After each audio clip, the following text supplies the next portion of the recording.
Lupfer just absolutely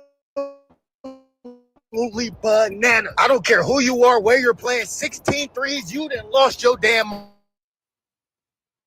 Boy, she let they ass have it from the get-go. Mind you, she went 16 for 22. Who is stupid? 55 big ones. I'm telling you, she was flamethrower when they ass. The inbound, step up, stupid. Get it out the net. This shit is, she did a couple go in and her teammates realized, you keep shooting this shit. Everything else right now is for show. She dropped shorty and still said, I'm not shooting, you do it. Get it out the net. She went to Boise State, now she in Australia letting they ass have it. Off the screen, watch how she catch it and pause for a second. Still rising up, get it out the net. Well, you better close out and close out hard. As you give her any space, it's only one thing you can do after that. Get it out the net. I'm telling y'all better over-exaggerate that motherfucking closeout. Make her drive, goddammit. Try something different. That three ball pure as shit, and she was not slowing down. Look, now she off ball, and she is thirsty to get another one up. And you are not close enough. That's another one. Get it out the net. It got to a point where it's like, how many threes can she fucking hit? And look, I get it. She doing a lot of this shit off the catch, so it's hard to double. She should be seeing at least 3 people, because fuck all that. She not finna do this all night. And 1 threes, all type of shit. This the one I would have unplugged the game system. I'm pulling out the Ethernet cord, something, or I'm causing a physical altercation to get thrown out the game, because fuck no. Half court and diet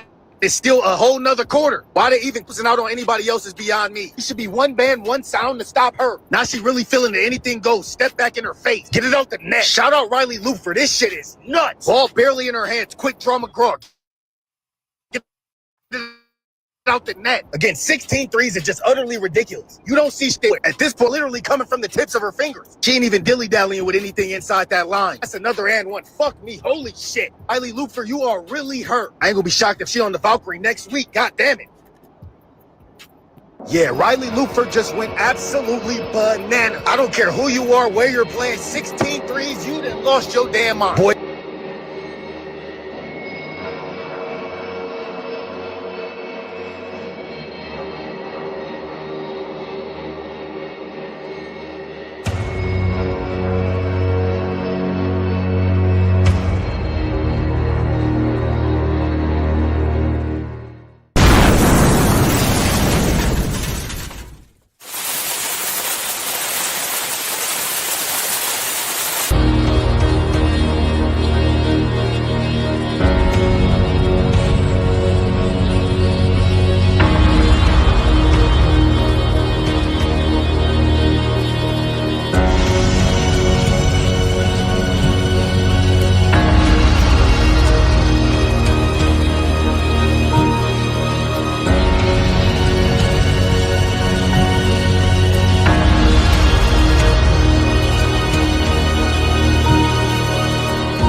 What's up, sports world? Y'all know what time it is. Man, listen.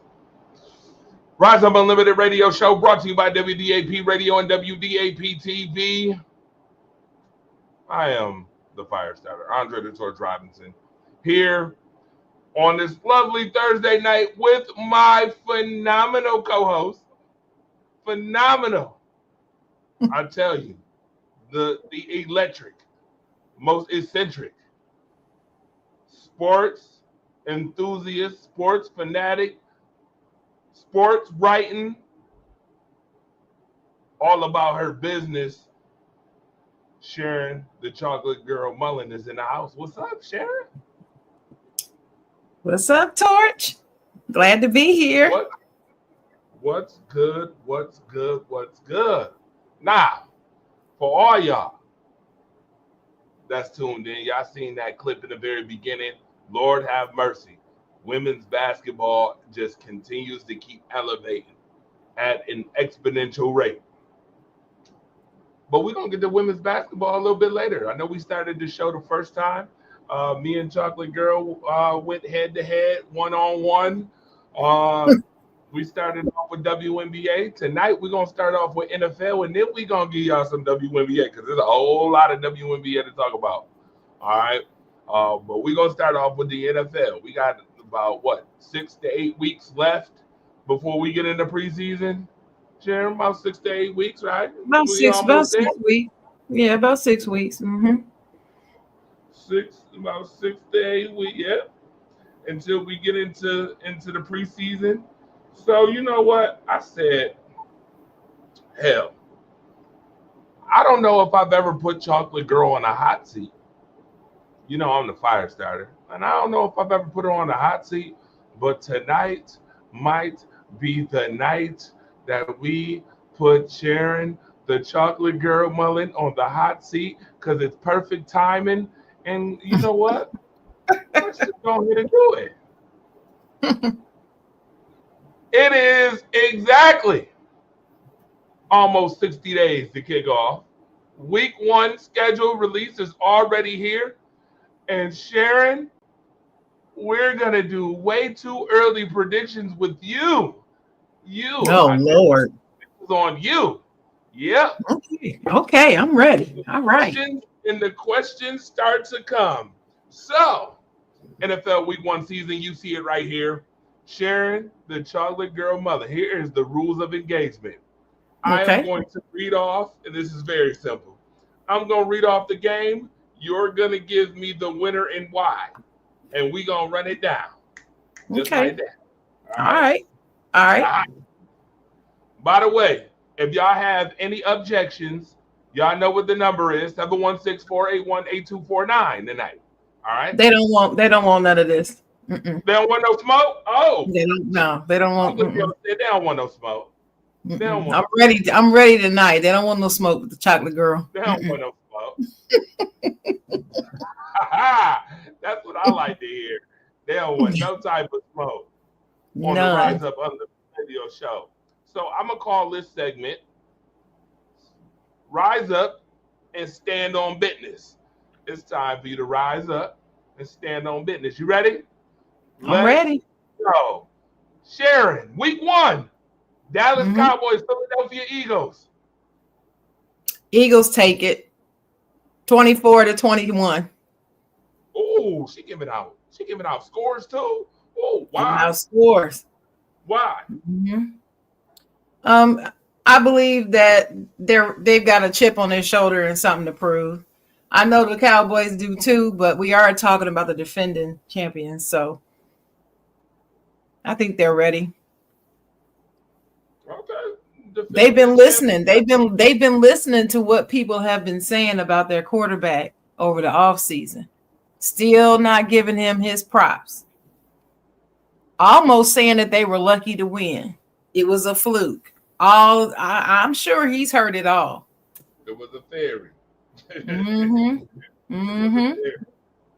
So yeah, I just believe that they're gonna be fired up to get busy with it, and they're gonna beat the Cowboys. I don't have a dog in that fight. So good luck, best of luck to either one. All right. Well, that was very nice of you. You said that it rolled off your tongue real smooth. Real smooth, like real smooth. How you just put the Eagles on. Shout out to Dalton and shout out to Ron and them for watching right now. Now we got the Oakland Raiders and we got the New England Patriots. The Raiders 17-10. The Raiders? The Raiders. Wow. Okay. How do you think Ashton Gency will do in his debut? I think he's gonna do fine. I think his game is gonna translate well. I'm not sure how that offensive line is looking, but we'll see. But I believe they're gonna beat the Patriots. Both teams are in a rebuild, both of them. equally as much. But I give the edge to the Raiders. Why? Well, mainly because I just hate the Patriots. But I just feel like they've got better pieces. Okay, interesting enough. Moving right along. Miami Dolphins and Indianapolis Colts. Dolphins are going to win 14-3. The Dolphins got my Minkah Fitzpatrick back. I'm still about to cry. And I believe their defense is going to win the game. Wow. The Colts only scoring 3 points in this game at home? Three. Wow. Yeah, I don't care. I don't care if they're at home. I still believe that their quarterback. I still believe that he has the skivvies. The skivvies. Good one. All right. Moving on. Giants, Commanders. Commanders win it 21-17. And I believe that I'm not sure who's starting. Who do you have starting for the Giants as a quarterback?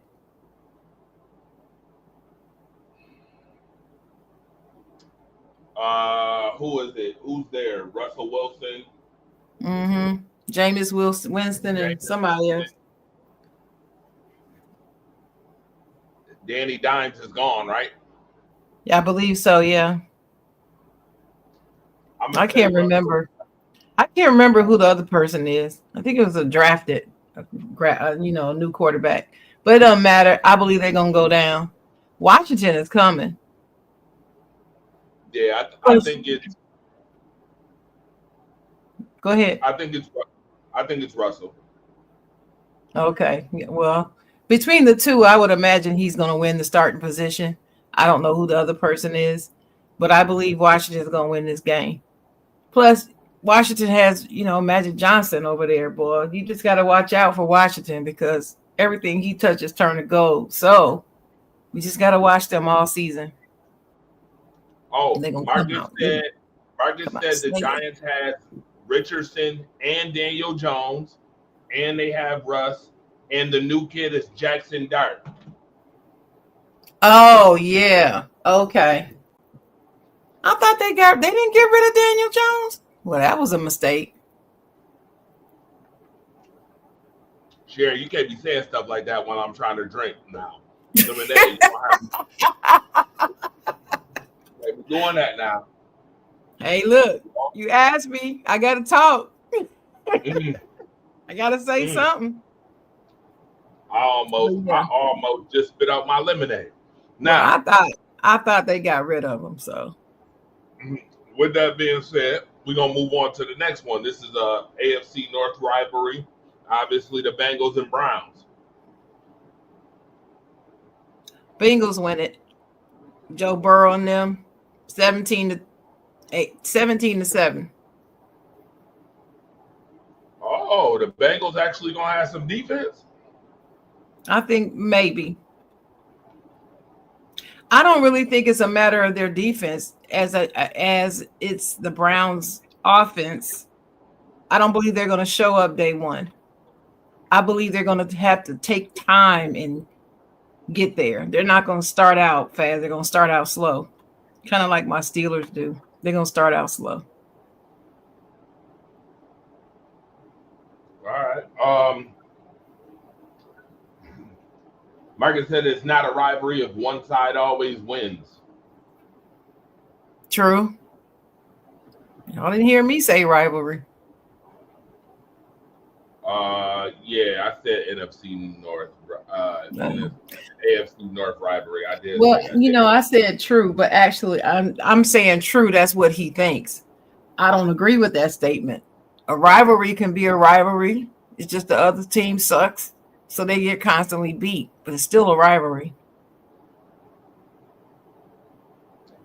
I would have to look at the history between the two teams to actually say whether it's not a rivalry or not, because for some reason I have a feeling that the Browns don't get beat all the time to Cincinnati. For some reason, I just have this inkling feeling that that's not the case as it pertains to them. That could be the case. But yeah, I think Joe Burrow and them take it. Okay, so you got Joe Burrow. Shout out to you. Ron said Jones went to the Colts. By the way, Daniel Jones went to the Colts. I thought he was gone. I did too. I thought he was. Thank you, Ron. Ron always got my back. Go ahead, Ron. So Richardson. Oh, Marcus did say Richardson and Jones is on the Colts. He did say that. He said Russ, James, and Dart is on the Giants. He did say that. Okay, awesome. All right. Shout out to Marcus. Marcus, the alpha. Cool whip. Now, moving right along, we got Tennessee and the Broncos. Man, who cares? I can't stand both of these teams either. 10-7, Tennessee. Whoa. Sharon, you picked Tennessee? Really? You know what? You know the reason why I'm picking Tennessee? Yeah, I love to hear this.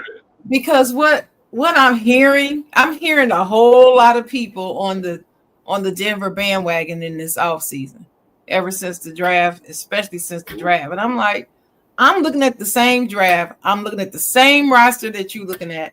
And I see their head coach, and I'm not excited. I'm not worried about Denver. I don't even think they're going to make the playoffs. That's my opinion. But I've been wrong before. Wow. I'll take it. If they make it, I'll take it. Y'all can clip me on it. I don't care. It's just nothing but a prediction. We haven't even had preseason yet. We're just looking on paper. I'm not. So I don't care. We're not clipping this too early. Nah, that's too early. Clip it. We ain't clipping it. Not yet. No, I know, but I know some people watching, they're like that. They love to take something you say 6 months ago and bring it up later and try to say, see, you said. Yeah, I know how they roll. Stupid. I know that. Oh, I definitely know that. Sure. I know. But yeah, I don't care. I'm taking the Titans. Don't like them, but I'm taking them. Right. Now I know y'all rather, the people watching rather hear me, break down why, like, because they got this player and blah, blah. I'm not doing all that tonight. I'm not ready for all that. Not on all the teams. Now, some of them I got it. So let's go. I'm ready. There you go. Let's read some comments real quick. Denver's going to be good. Denver's going to be a problem this year, said Blaze and Marcus. Marcus said Denver's defense is going to torch Cam Ward. Blaze said Bo Nix is going to go bananas. I want to see these bananas.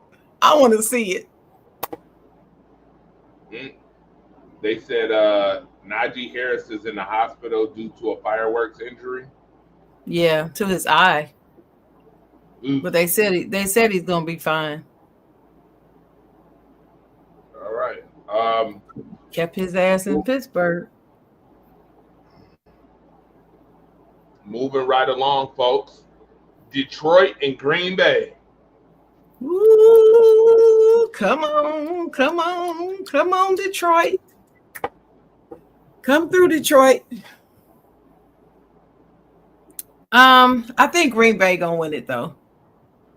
Oh, I do. I think Green Bay's gonna win it. They put some good pieces in place. They didn't do a whole lot in the Marcus said Broncos didn't do a whole lot. Huh? What Marcus say? Yeah, I hear you. Marcus said the Broncos have number 1 defense in the league, right up there with the Eagles defense. I don't care. I don't care, Marcus. I don't believe that they're going to. I believe they have the number 1 defense in the league, right up there with the Eagles on paper. They have to deliver. The Broncos not going to deliver. That's where I'm at.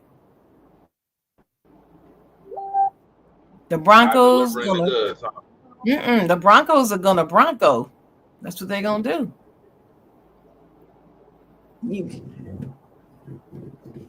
Like if you ever hear me talk about the Los Angeles Clippers, and I always say the Clippers gonna clip, the Broncos gonna Bronco all the time.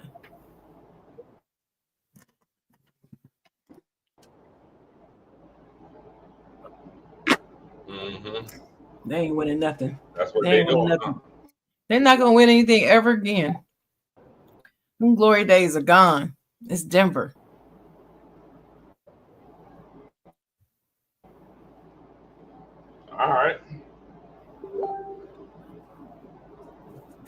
All right, moving right along.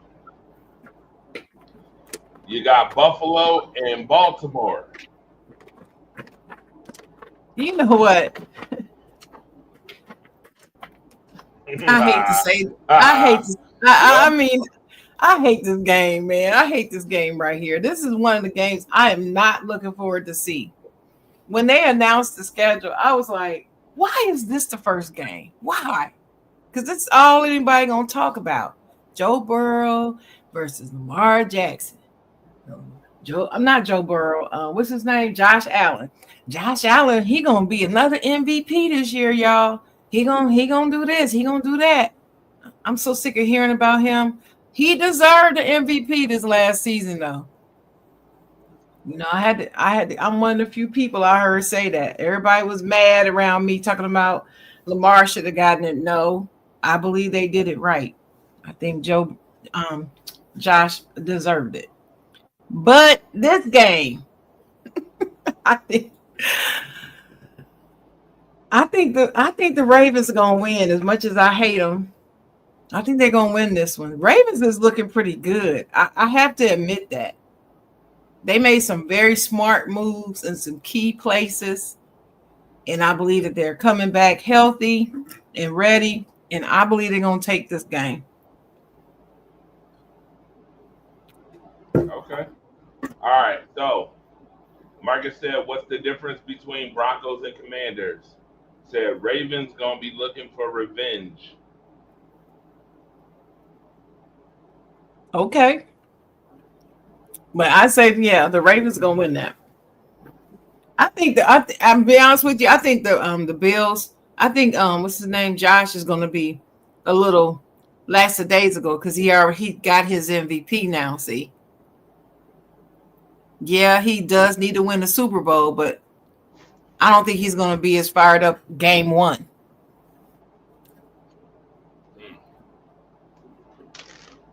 Right here in Buffalo, huh? Right here in Buffalo on the night game. Josh Allen not fired up. I don't know if I agree with that shit. Not fired up. Well, I'm not saying that he's not going to be fired up at all. I'm just saying he's not going to be, game on the line. I'm desperate to win this game fired up. Oh. I think Lamar is coming into the season fired up. The only thing I can say is I hope he paid attention to his body in the offseason because it's his injuries that keep him from going anywhere. I hope he stays healthy. All right. Kansas City and the Chargers. I think the Chargers going to upset Kansas City. I'm hearing that what's his name? Mahomes is not in very good condition right now. Hopefully by then he'll get in shape. Did you hear about that? Somebody called him fat. Said he was fat.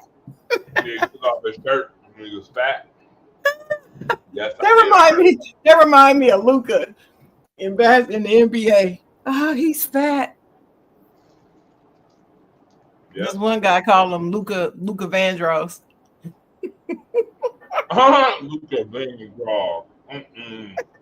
That was so terrible. But anyway, yeah, I think the Chargers going to upset them. That'll be probably the only game they win all season, but they'll get them. Wow. Broncos have won Super Bowl more recently than the Commanders Commanders haven't won since the 80s. He said Ravens gonna want their lick back from the playoff loss. Love the Jairi Alexander pick. Who's comparing the Broncos and the Commanders? And why? They're not playing each other. I think Marcus was asking you earlier what was the difference between the two. But why? Why is he asking me that? I don't understand. They're not playing each other. Right, because you said that the Washington Commanders is coming. They are. I'm convinced of that. Plus, they have a proven better quarterback right now than the Broncos do. Proven.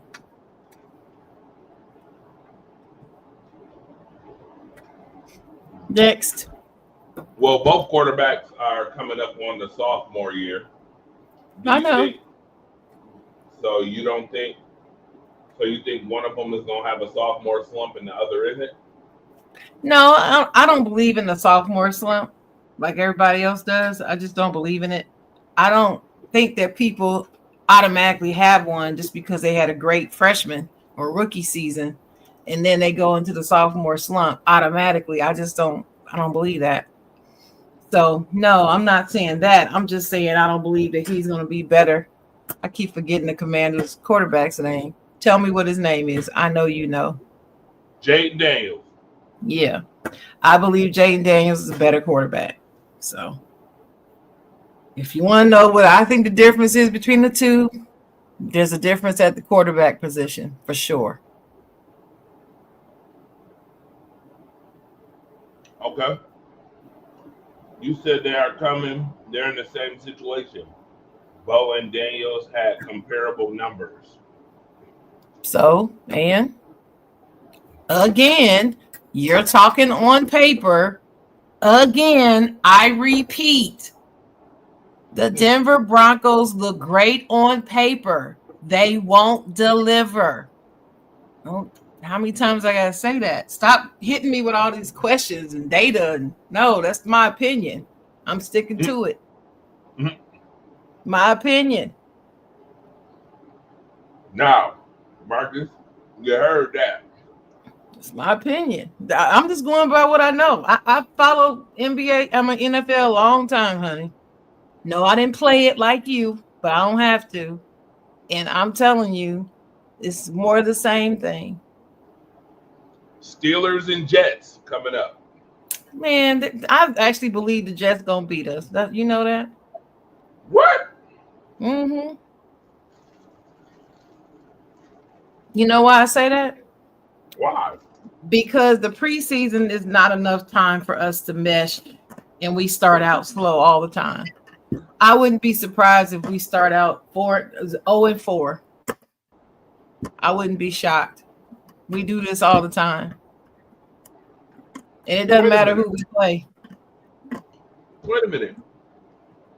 Wasn't the Steelers last year 10-3? Yes, we were.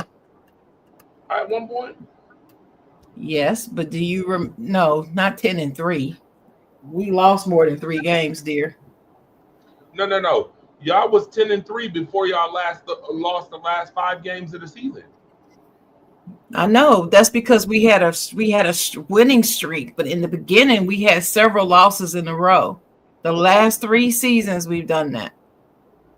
We start out slow and then we try to finish strong. But last season we couldn't finish that strong. Russ just had a string of bad games at the end. But so did our defense. Our defense didn't even come through the last couple of games. So it is what it is. I'm not confident. I'm not confident in us until we re-sign TJ Watt anyway. And I haven't heard that we have, so. Marcus and Dalton said that the Steelers are going to beat the Jets. Marcus said they're going to murder the Jets. Said Justin Fields is. Hey, I hope we do. We need to. They said the Jets got a mesh too. Plus, they got a rookie coach. Justin Fields is their new starter. That's true. But Justin Fields played for us last season. Y'all remember that, right?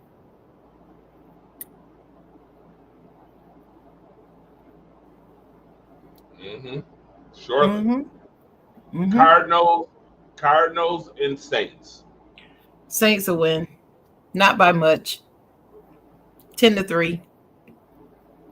Wow. Very low scoring. Very low scoring. Very low scoring. Mm-hmm. Some of these teams, are y'all even going to pinch the end zone week 1? I'm just not. Listen, this is not a season I'm looking forward to.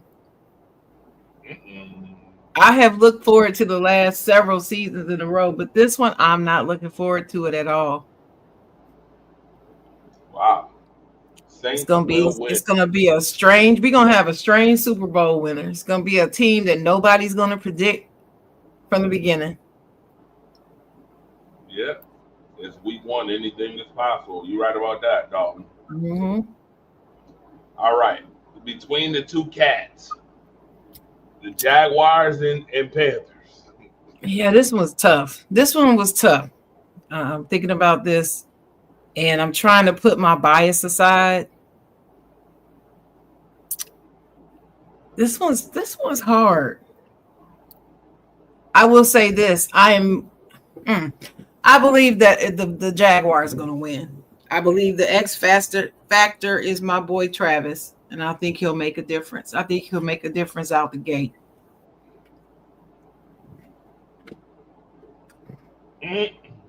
Tyler Slaw. The Cardinals winning the division this year. Wow. Okay. Who said that? Marcus? Dalton said he got the Cardinals winning the division this year. Oh, okay, Dalton. What's up, Dalton? All right, moving right along. You got the Tampa Bay Buccaneers and the Atlanta Falcons coming up. Sorry, Ron. Tampa Bay gonna win. I believe they're ready. That's a sleeper team. I have Tampa Bay as a sleeper team. Oh, you got Tampa Bay as a sleeper team? All right. If you got them as a sleeper team, right? Sleeper, like as in people not gonna pay them any attention. And the next thing you know, they're gonna be top of the division. And people are gonna be like, what's going on? Okay, so you think they got a top 4 spot coming up? I do. In the playoffs. Mm-hmm. Right. Yep. Interesting. All right. Falcons winning this one, said Dalton. No. You got the Jaguars on the other side too. All right. Moving right along, San Francisco and the Seahawks.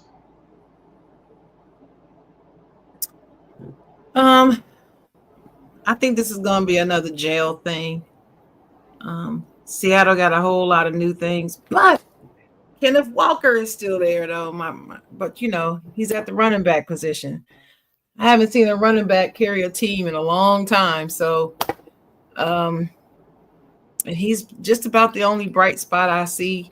I do like their coach. I know he was a great defensive-minded coach at Baltimore. I do like him. But I don't think he's found his mojo yet. So I'm going to give it to San Francisco. And I say it's going to be like 17-14. So it'll be close. All right. How about the Texans and Rams? Herbert and the Rams are going to win this one. Isn't that Herbert? No. What's his name? Stafford. That's it. Yeah, Herbert's at San Diego or LA. They're still San Diego Chargers as far as I'm concerned. But anyway, I believe LA gonna win.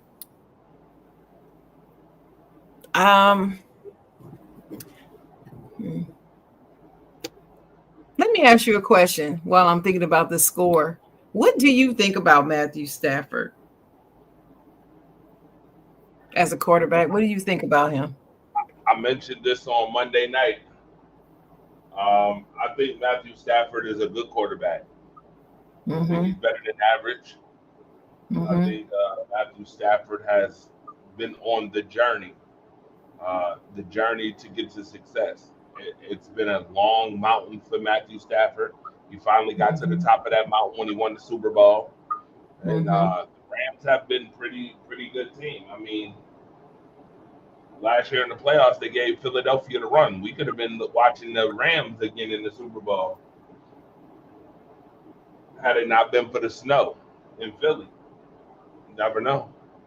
I will say that Matthew Stafford is a very good quarterback, and I think he's a Hall of Fame worthy quarterback too. By the way, Is he top 10 in the league right now? yes. Okay. All right. So we kind of in the same place then. Yeah, I think LA is gonna win this one like 27. I think it's gonna be high. I think it's like 27 to 20, something like that. Okay. Dome said I got the Texas rooting for my guy CJ Gardner Johnson. EPW is in the house. Connor Cushman, what up? Here's my bold prediction: Stafford will have noodle arm. Oh Lord, have mercy. Oh Lord. I hope that's not the case. I wouldn't wish that on him.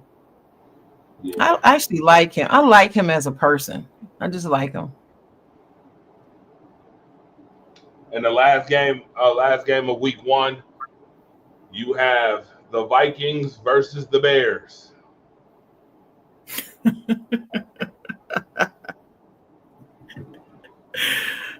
Somebody was high when they made this schedule. Um, mm, the Vikings coach is coach of the year, right? He's a reigning coach of the year. The Bears is pretty horrible. Don't they have a brand new coach? Yes, the Vikings have a brand new coach. Mm-mm, No, not the the Bears Vikings, have the a Bears. brand new coach. Yeah, I'm just for that reason alone, I'm just gonna give it to the Vikings. 17-10.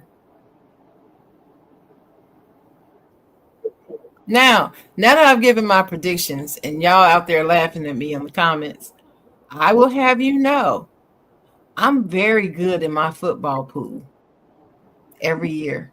I always finish top 5. So I'm just letting y'all know. I do pick well.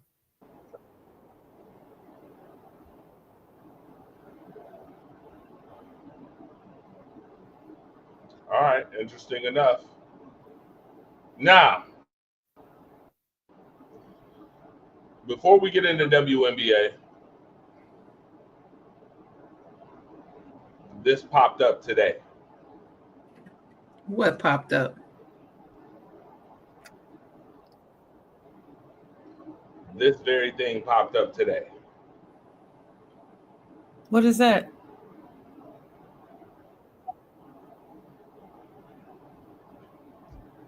To me, it looks like a send off. Looks Yeah, like it Nikola does. Jokic will not be a Denver Nuggets this season. Looks Did they like trade him? he won't be a Denver Nuggets this season. There has been rumors that he's getting traded.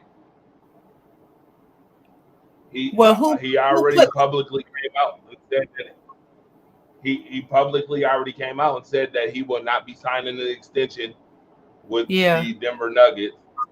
yeah, I heard that. But that didn't mean they're gonna trade him. But who put this out? So this was put out.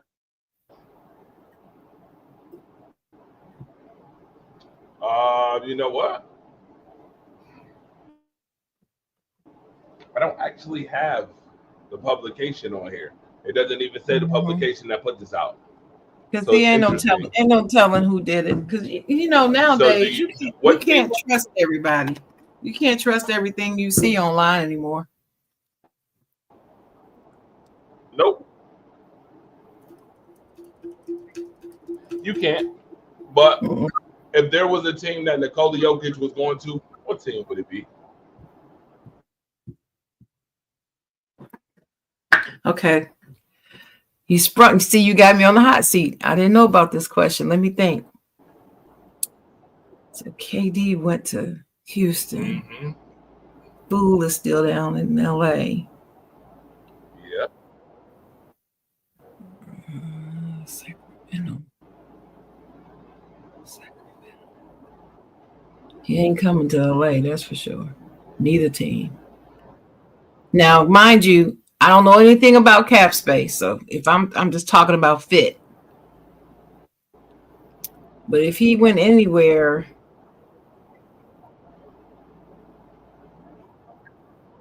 I would say, nah, they run too fast for him. He's too slow. Sacramento. On the West Coast. Now, if he's going to the East, they need. That's not gonna happen though. If he's going to the East, I would want to see him in Chicago. If he's going to the East.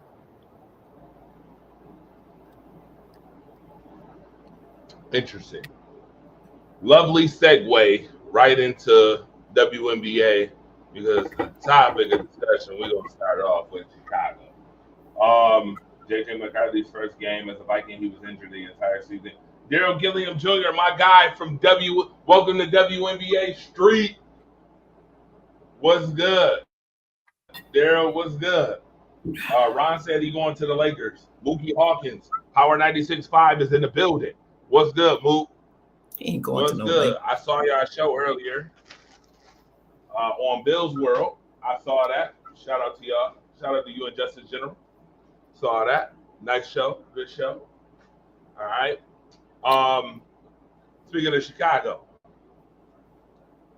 Yes. Angel Reese. AR5. AR5. Sounds like Sharon, some of the naysayers and haters been a little quiet lately. Wonder why. You don't say. Yeah. Why is that, Firestarter? I mean, it did start off in the beginning of the month with fastest to 500 points and 500 rebounds. It did start off with, BET Sportswoman of the Year. It did then go into fastest ever to reach 30 double-doubles in a career. Fastest. Right. And then it just kept going because then she became the first person in WNBA history to record 15-plus rebounds in 6 straight games. That's right. And all the while, they still hating through all of this. Keep going. And then her field goal percentage went up about 4% from what it was because people were so upset. And it's at almost 44% now from the field. And then Angel Reese has a new Angel Reese 1 coming out. The sneaker, Reebok sneaker. And then Angel Reese got put on the cover of 2K26. Oh my God, they lost their mind when they saw that.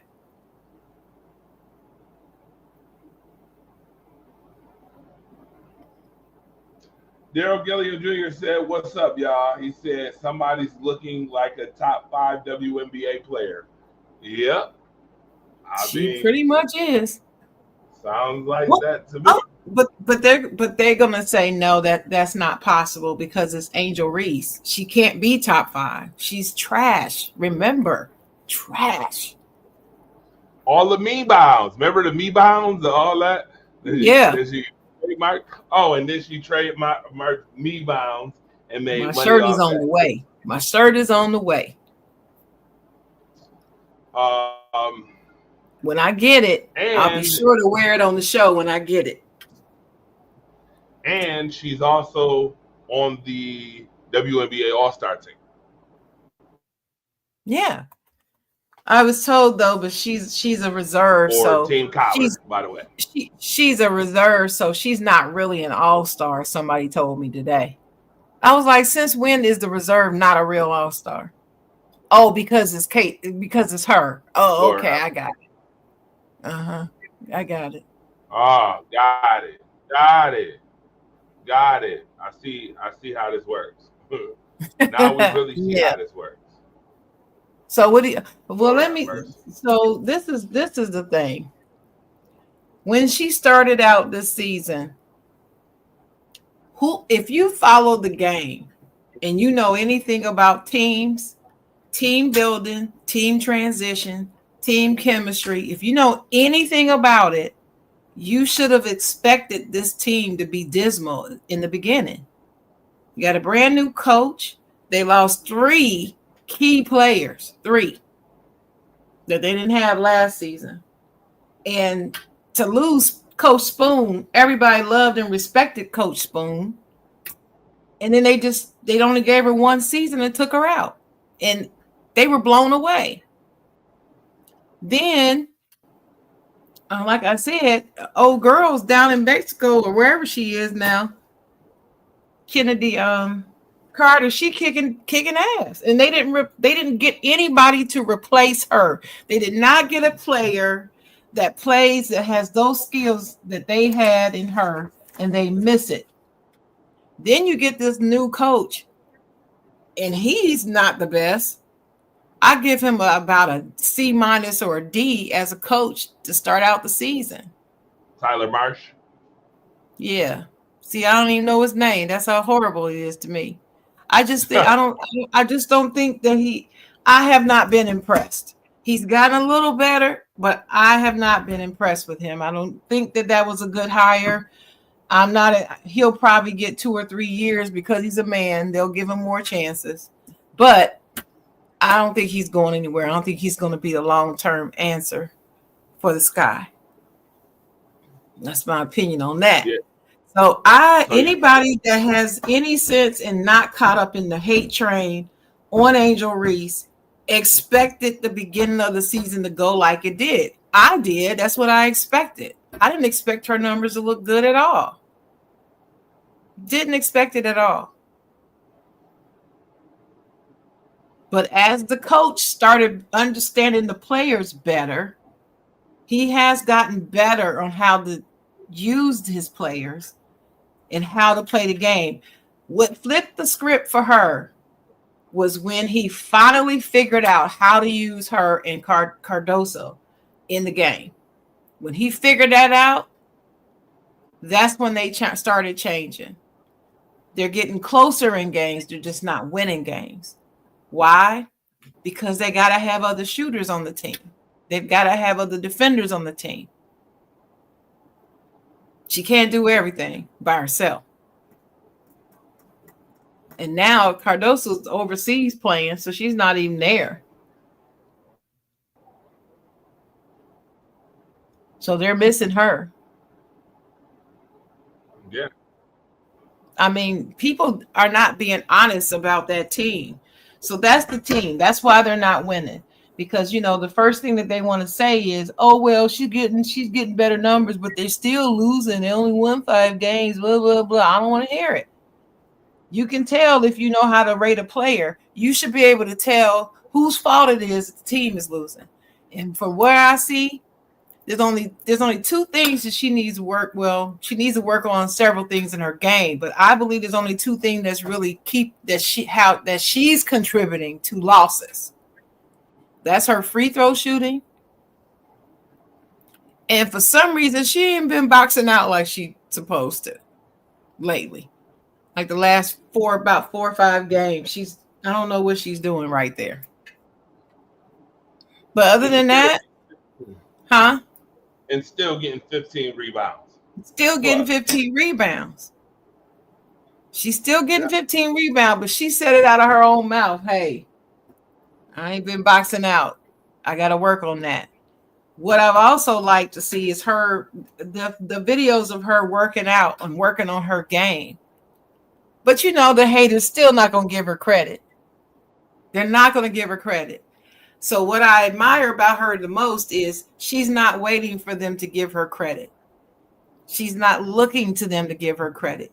She's not walking around saying, I want my respect too, like the NBA player that we all know who said that, whining after a championship win. I want my respect too. She's not saying that. She's letting her game garner her respect. And that's how you're supposed to do it. So I pulled some numbers, George. Mhm. I pulled some numbers on my girl because I wanted to see what her numbers look like this season at this time in the season versus her rookie season. Okay. Yeah. So I'm gonna give you some numbers. So by this time last year, I don't know how, but I don't think these numbers are all right. But anyway, points per game last season at this point was 13.6, but this season it went down a little bit to 12.6. Just a touch. 12.6, so by a point. But her shooting percentage up a point. It was 39, now it's 40. And let me see, her 42. three-point percentage went up from 18% to 26%. Is that a little low? Well, she's a forward. She's not a three-point shooter. But she improved. To me, that's an 8 percentage point increase. That's development. You said we were going to talk about her development, right? And then let's talk about these rebounds that everybody that's having a fit about. Last season, at this point, she had 446 rebounds by now. This year, she only has 218. But here's the thing. She had 13 rebounds a game then. She had 12 now, but I thought she was at 15. But this data said it's at 12.8 rebounds a game. What do you show? Did you show 15? I thought she had 15. But anyway. But her rebounds, nobody your graphic was saying, her rebounds is stellar. I think she's number 2. Isn't she number 2 in rebounds next to Asia? She's number 1. Okay, so she took her over then, because at one point she was number 2, so she's overtaken her. And most of her rebounds are what? Defensive. Yes, not offensive. She's got 143 defensive rebounds and 75 offensive rebounds. But the key development data point that I found is in her assists.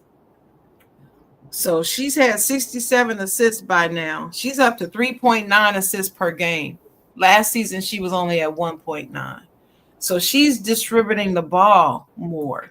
She's becoming more of a playmaker. And that's what they need since Kennedy's not there.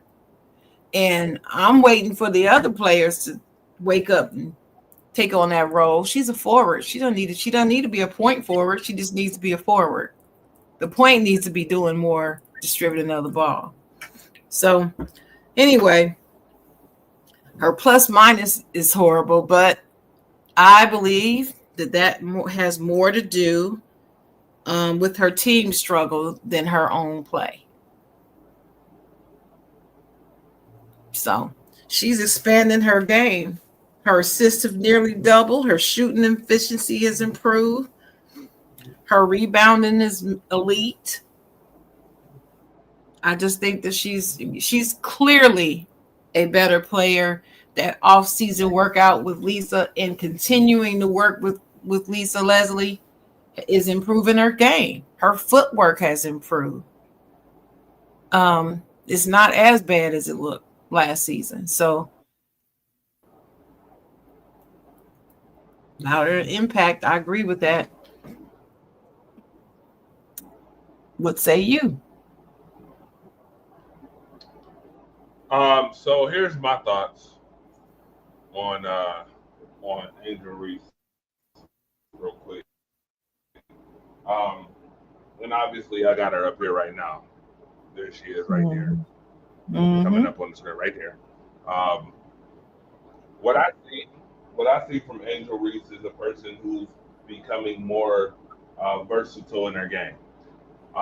The thing that I noticed the most is she's getting more confident in being a distributor of the basketball.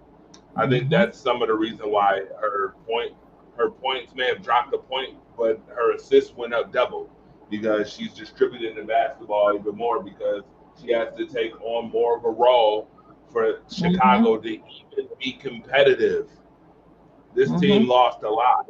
For her to even be competitive, for that team to even be competitive because of the roster they have, they literally have to have Angel do more than what she was doing last year. Yep. Angel's running the points, distributing the basketball. She's still getting double doubles.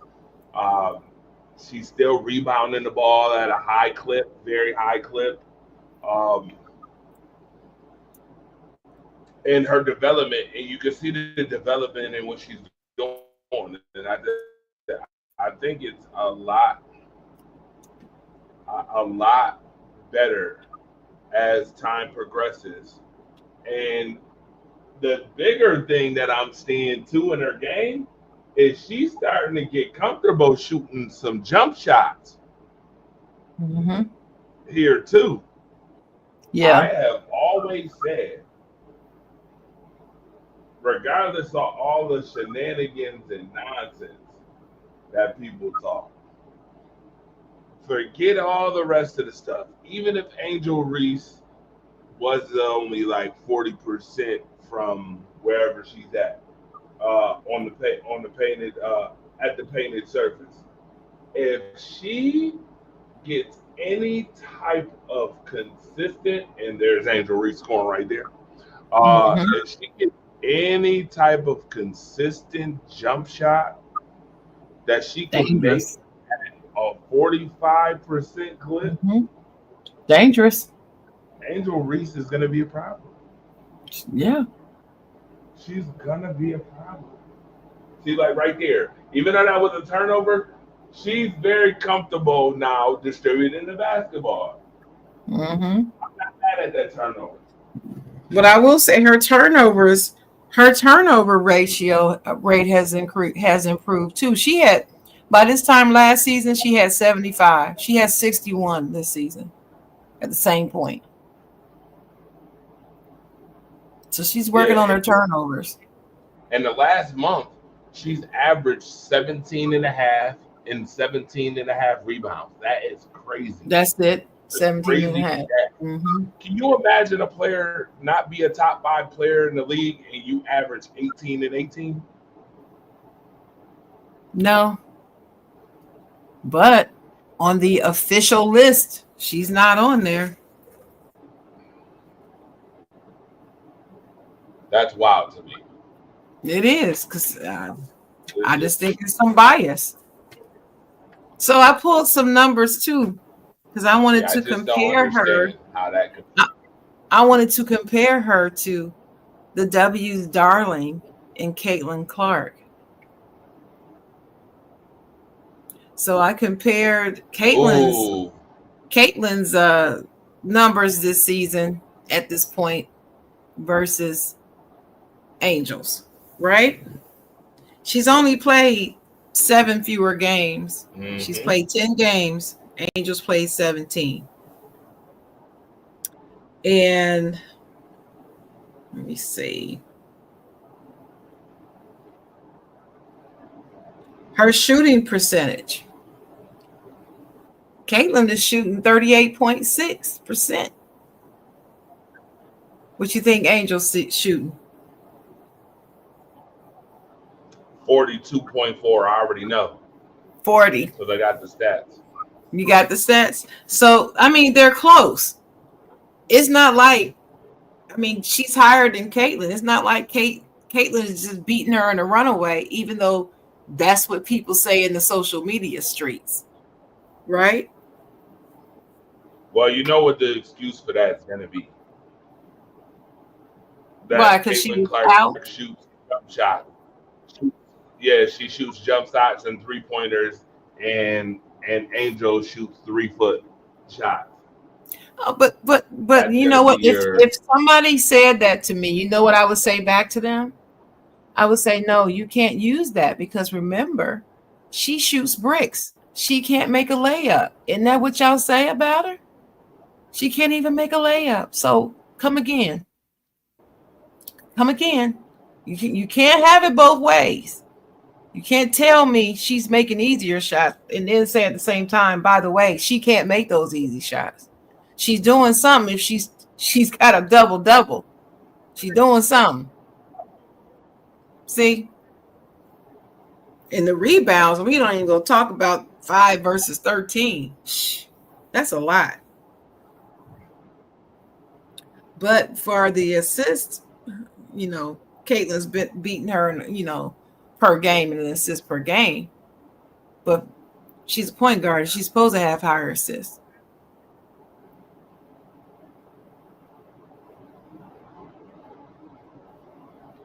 right. Here's some stats right here for you. You wanted to talk about Caitlin. Oh, the 3.6% on the road, 3-pointers. I did not tell you this last week? Yes. Percentage. Mm-hmm. I told last week what it was. Mm-hmm.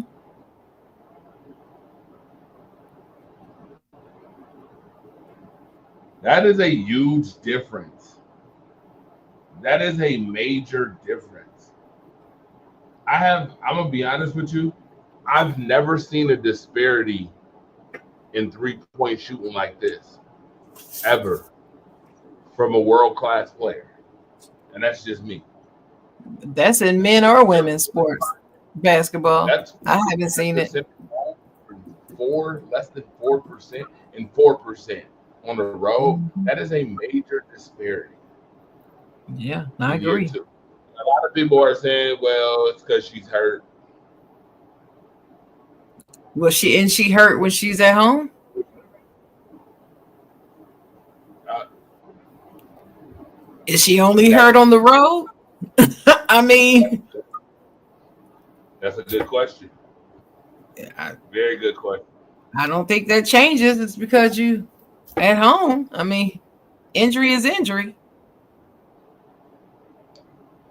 Um, Well, here's my issue with Caitlin, though. I really have had enough of this right here. I'm sick of that. Every time I turn, something don't go around, go her way. She's got to stop in the middle of the game and make a gesture or a motion towards the ref. If I was her coach, I'd be all up her ass about that. They don't have time to give her to go through all her theatrics. It's a game going on. And she's standing there looking like LeBron going like this. I mean, really? Play the game, chick. Keep your head in the game. yeah. Read some of that. Oh, so want me to read some of these stats off? Yes, go right ahead. Caitlin Clark is on pace to have her worst shooting season of all time. That's if you only talk about shooting threes on the road. Second year has been a season to forget thus far for CC. Missed more games than she's played. Leads the league in turnovers by 2.3. Fever had a better record last year after 20 games compared to this season. But the most surprising stat, her 3-point shooting away from home is at 3.6. No, that's not a typo. I told you this last week. She shoots worse than Ben Simmons and Shaq at the free throw line. Like, way worse. What? This season, Clark has made 1 3-pointer on the road. Wow. Wow.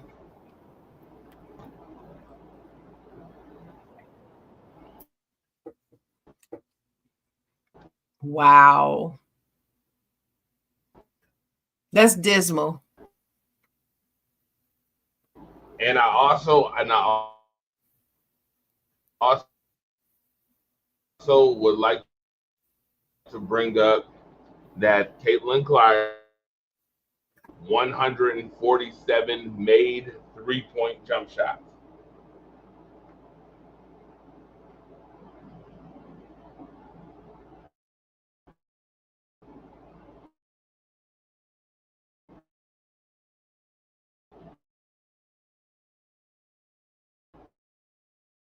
It's pretty good, right? That Yeah. brings me to this. Uh-oh.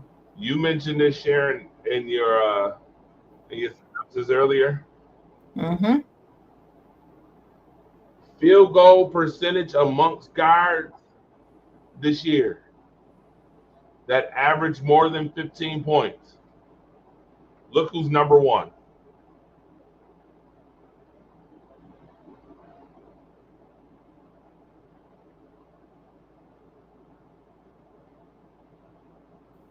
Of That course, would be it's yours Paige. truly, Paige Becker. That's right. Paige Becker, and Caitlin's down at number 8. Number 2 is Alicia Gray. Number 3 is Skylar Diggins. Number 4 is Kayla McBride.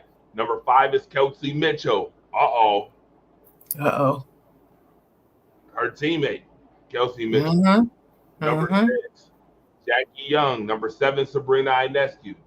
Number 8, Caitlin Clark. Number 9, Kelsey Plum. Number 10, Brittany Sykes. Number 11, Marina Mabry. Number 12, Arike Ngumbawale. And number 13, Ryan Howard. Ryan Howard. All-star. Mm-hmm. But yet, what are people talking about? Caitlin Clark. Well, they're talking about Paige too. So they moved the Dallas game.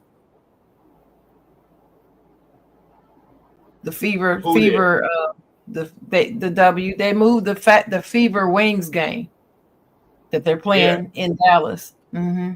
Yes. To the larger arena, to the Mavericks arena. Mm-hmm. Yeah, because you're about to see Paige versus Caitlin. Right. Which you could have saw 2 weeks ago. True. No, you couldn't. But no, you couldn't. Stephanie White was right. Yeah. Yeah, Stephanie White was right, not having her play. But I just wanted you to see that, so y'all know the stats as far as when it comes to players that average more than 15. Okay, there's your stats. They are as follows.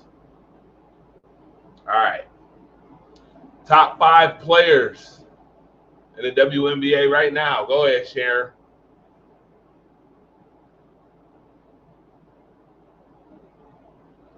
You got to unmute your mic. I didn't even know I muted it. I've got Angel Reese as my number 5 for all the reasons we've already talked about. Can you hear me? You can hear me, right? Okay. Yep. For all the reasons we already talked about. She's becoming more of a complete player. She still has some things to work on, but who doesn't? Everybody in the W needs to work on something. But I got her at number 5. 4, I've got Alyssa Thomas. I'm not an Alyssa Thomas fan by any means, but she's a triple-double machine and a well-rounded player. She can get you buckets, and she can defend with the best of them. She's one of the most complete players in the league. So I'll give it to Alyssa Thomas. 3, I got Breanna Stewart. Stewie is Stewie. Stewie is Stewie. I mean, she's probably one of the most consistent and reliable elite players in the game. You can count on her. I have rarely seen her have a bad game. Have you? I haven't seen her have too many bad games in her whole career. Brianna Stewart? Right. Yeah, no. She's very consistent. Love her. So I have her at 3. 2. I went back and forth, and I had to really look at the data. And I've gotten Afisa Collier at 2 with the Mercury Lynx. And I got Aja Wilson at 1. I like your 5 players. I like That's your what I 5 do. players. Yep. Speaking of that player number 5, I just got this sent to me Mm-hmm. in my inbox, and I had to put it out. RG3. Ooh wee. Ain't this the set? Oh boy, here we go. Right. RG3 calls out racism towards Angel Reese following her NBA 226 cover. Angel and her mom deny he spoke with anyone in their circle. So is he saying that he did speak with somebody in her circle? Yes, watch this. Oh wow. Here's comments.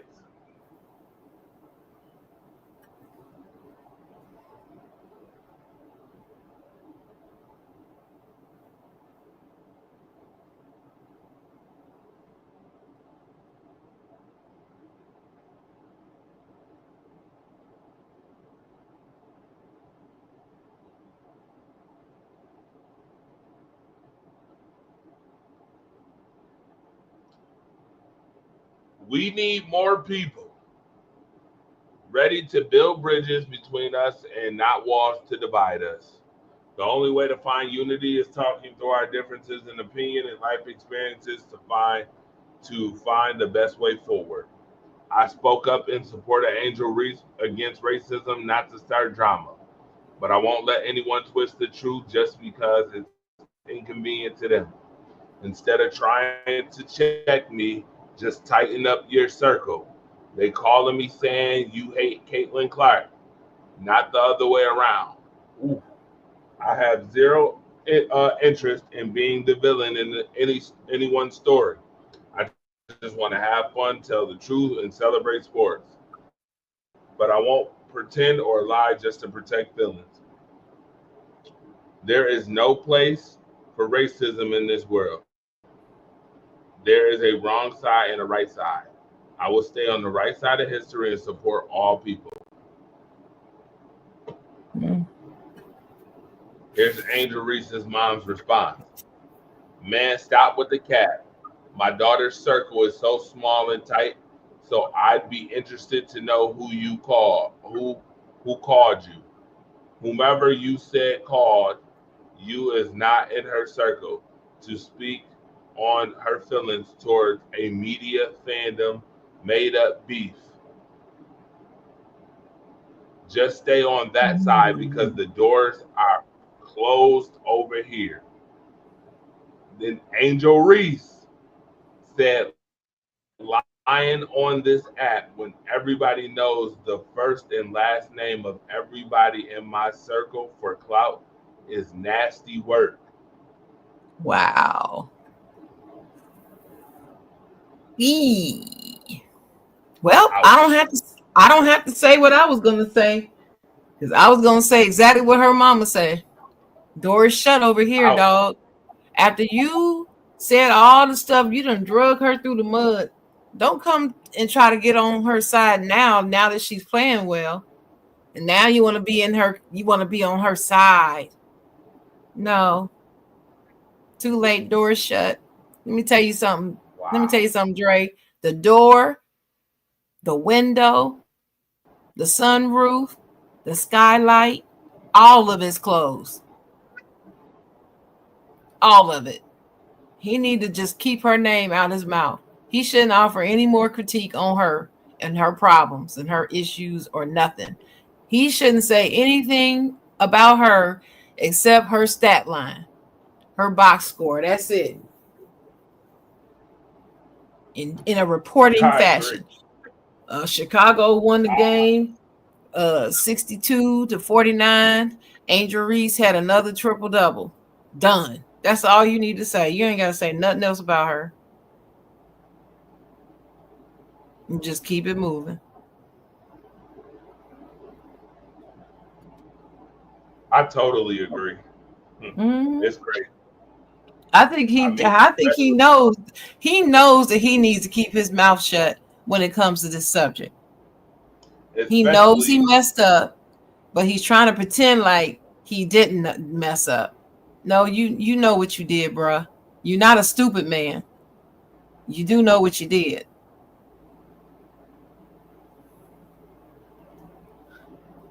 Let's see. Hold on, because you know I like to go get receipts. Mm-hmm. Shout out to her mom, though. I like the way her mom came out in the in the social media streets to protect her daughter, stand up for her daughter. I like that. I like that, Mama Reese. You know what's so funny? I got another video real quick because I just find this to be hilarious. Okay. I got this. This is hilarious.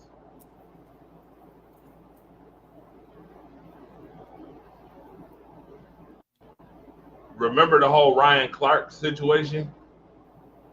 Yes. With the Angel Reese thing? Yes. Angel Shout out to Ryan Clark. Love Ryan Clark.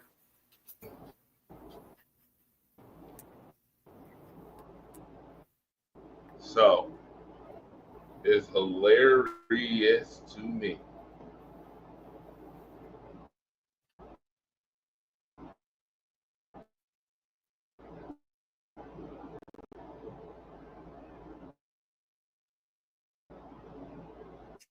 Oh, this guy. Let's play it. Why not? This is Rise Up. Eventually going to have to make a decision. III. If you are not Robert Griffin III, please keep scrolling. Robert, Bob, shut the fuck up. Shut the fuck up. How much bullshit are we going to have to hear from your bitch ass, man? Ooh. Utter nonsense. We've already seen your coverage.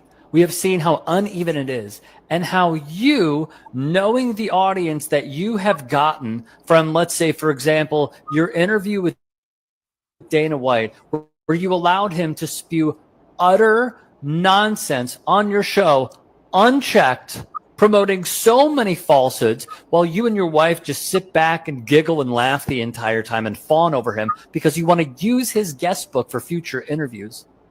You have put a target on Angel Reese's back more than she should ever have. And now you're lying about, oh, I have so many people in her group chat texting me that she hates Caitlin Clark. Wow, that sounds a lot like what you say every single time you could take an Angel Run. Today, you decided to promote on your own timeline a racist image from someone who has like 2 followers on. Whether you say, oh, this is unacceptable or not, your actions are unacceptable. And you want to keep objectifying people like your ilk? Bro, like one of the worst members of our the cause, my man. You are the reason why so many people are so distrustful of us. But hey, I really hope you appreciate the new follow. Angel deep fake PORN has gotten death threats thrown her way, has been stalked, and diabolically, as uneven as your coverage has been, you don't even see it, which is the exact worst part. Shut the fuck up. This simple or not, Rob.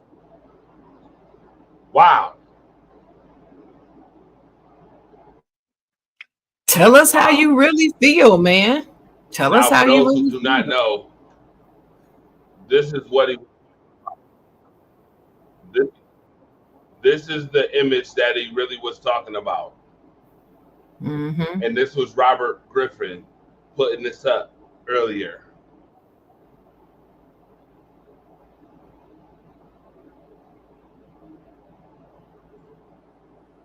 Inexcusable. Inexcusable.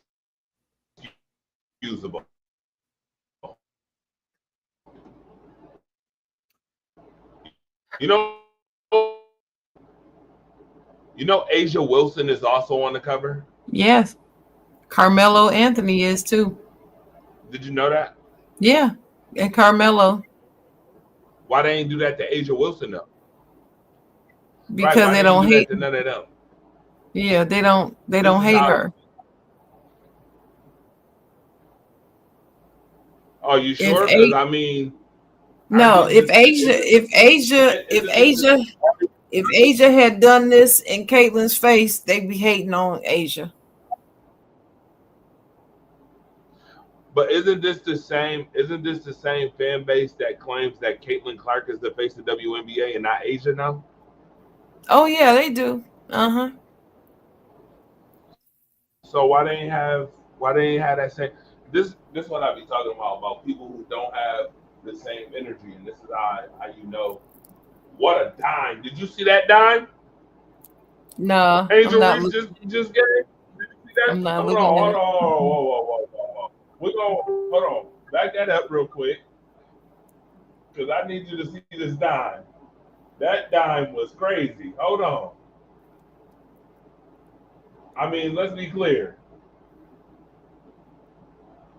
You got to give props when they deserve it. Watch this dime. Look at it. That's Angel. Behind the back. That That's was a behind the back dime. That's the second time I've seen her do that in about 3 days. That's the second time I've seen her do it in about 3 days. Mm-hmm. You got to listen. I'm telling you right now, Angel is starting to come into her own. And did you see She this? sure is. She's starting to come into her own. Mm-hmm. And folks just keep hating. They just keep hating. I don't get it. Mm-hmm. I'm lost. I'm at a loss for words at this point with the hate. I get it. I get it. I get it. It's all racism. That's what it is. And even the black people who do stuff and say stuff like this about Angel, Cheryl Miller. They the same.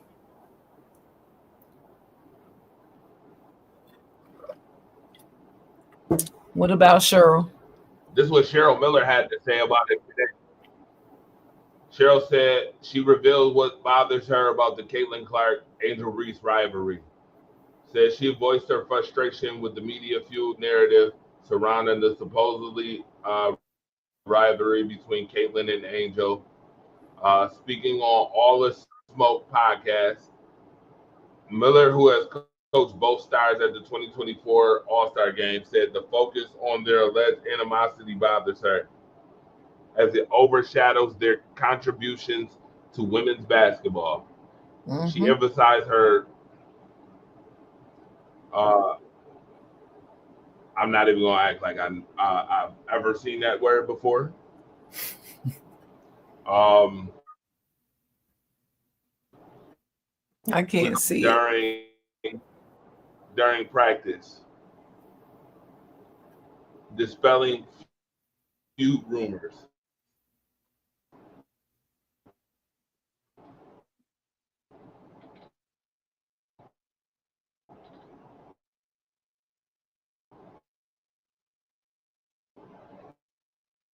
Miller, who was a Hall of Famer, noted that with racial overtones instead of celebrating their talent.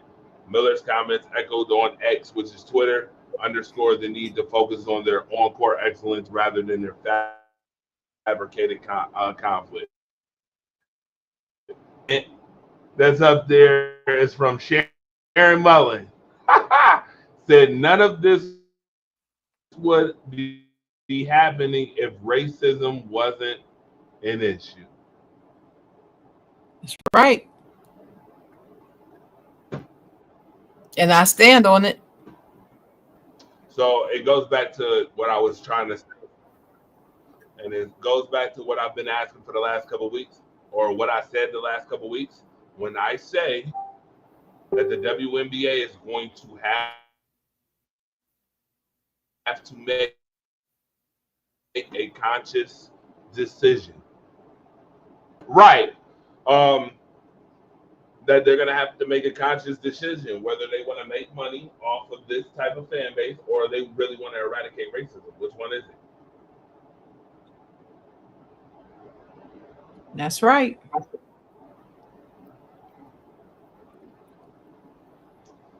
Now,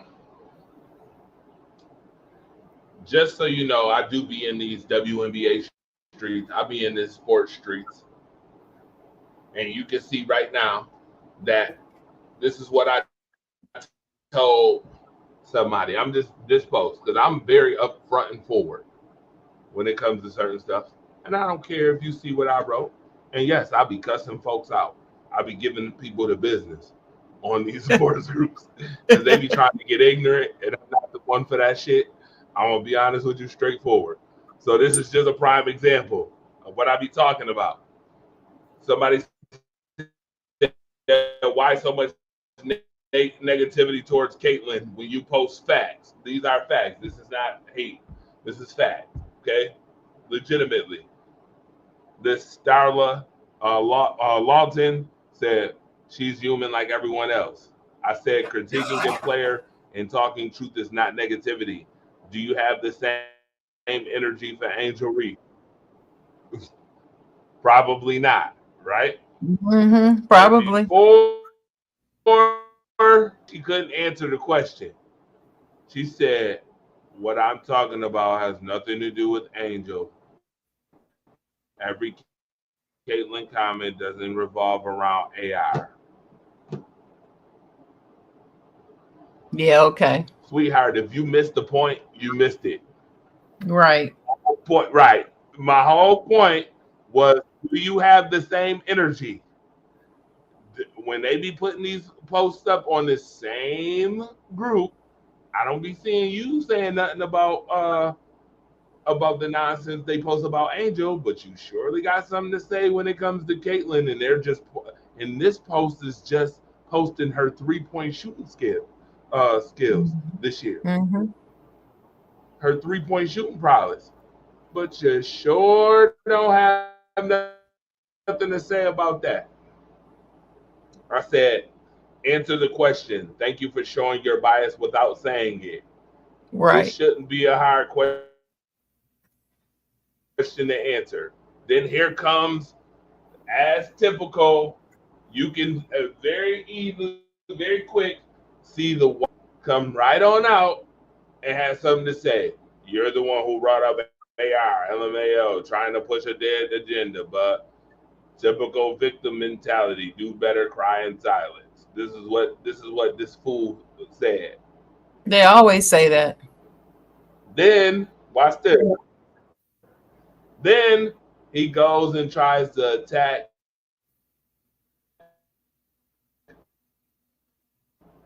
my intelligence. Of course.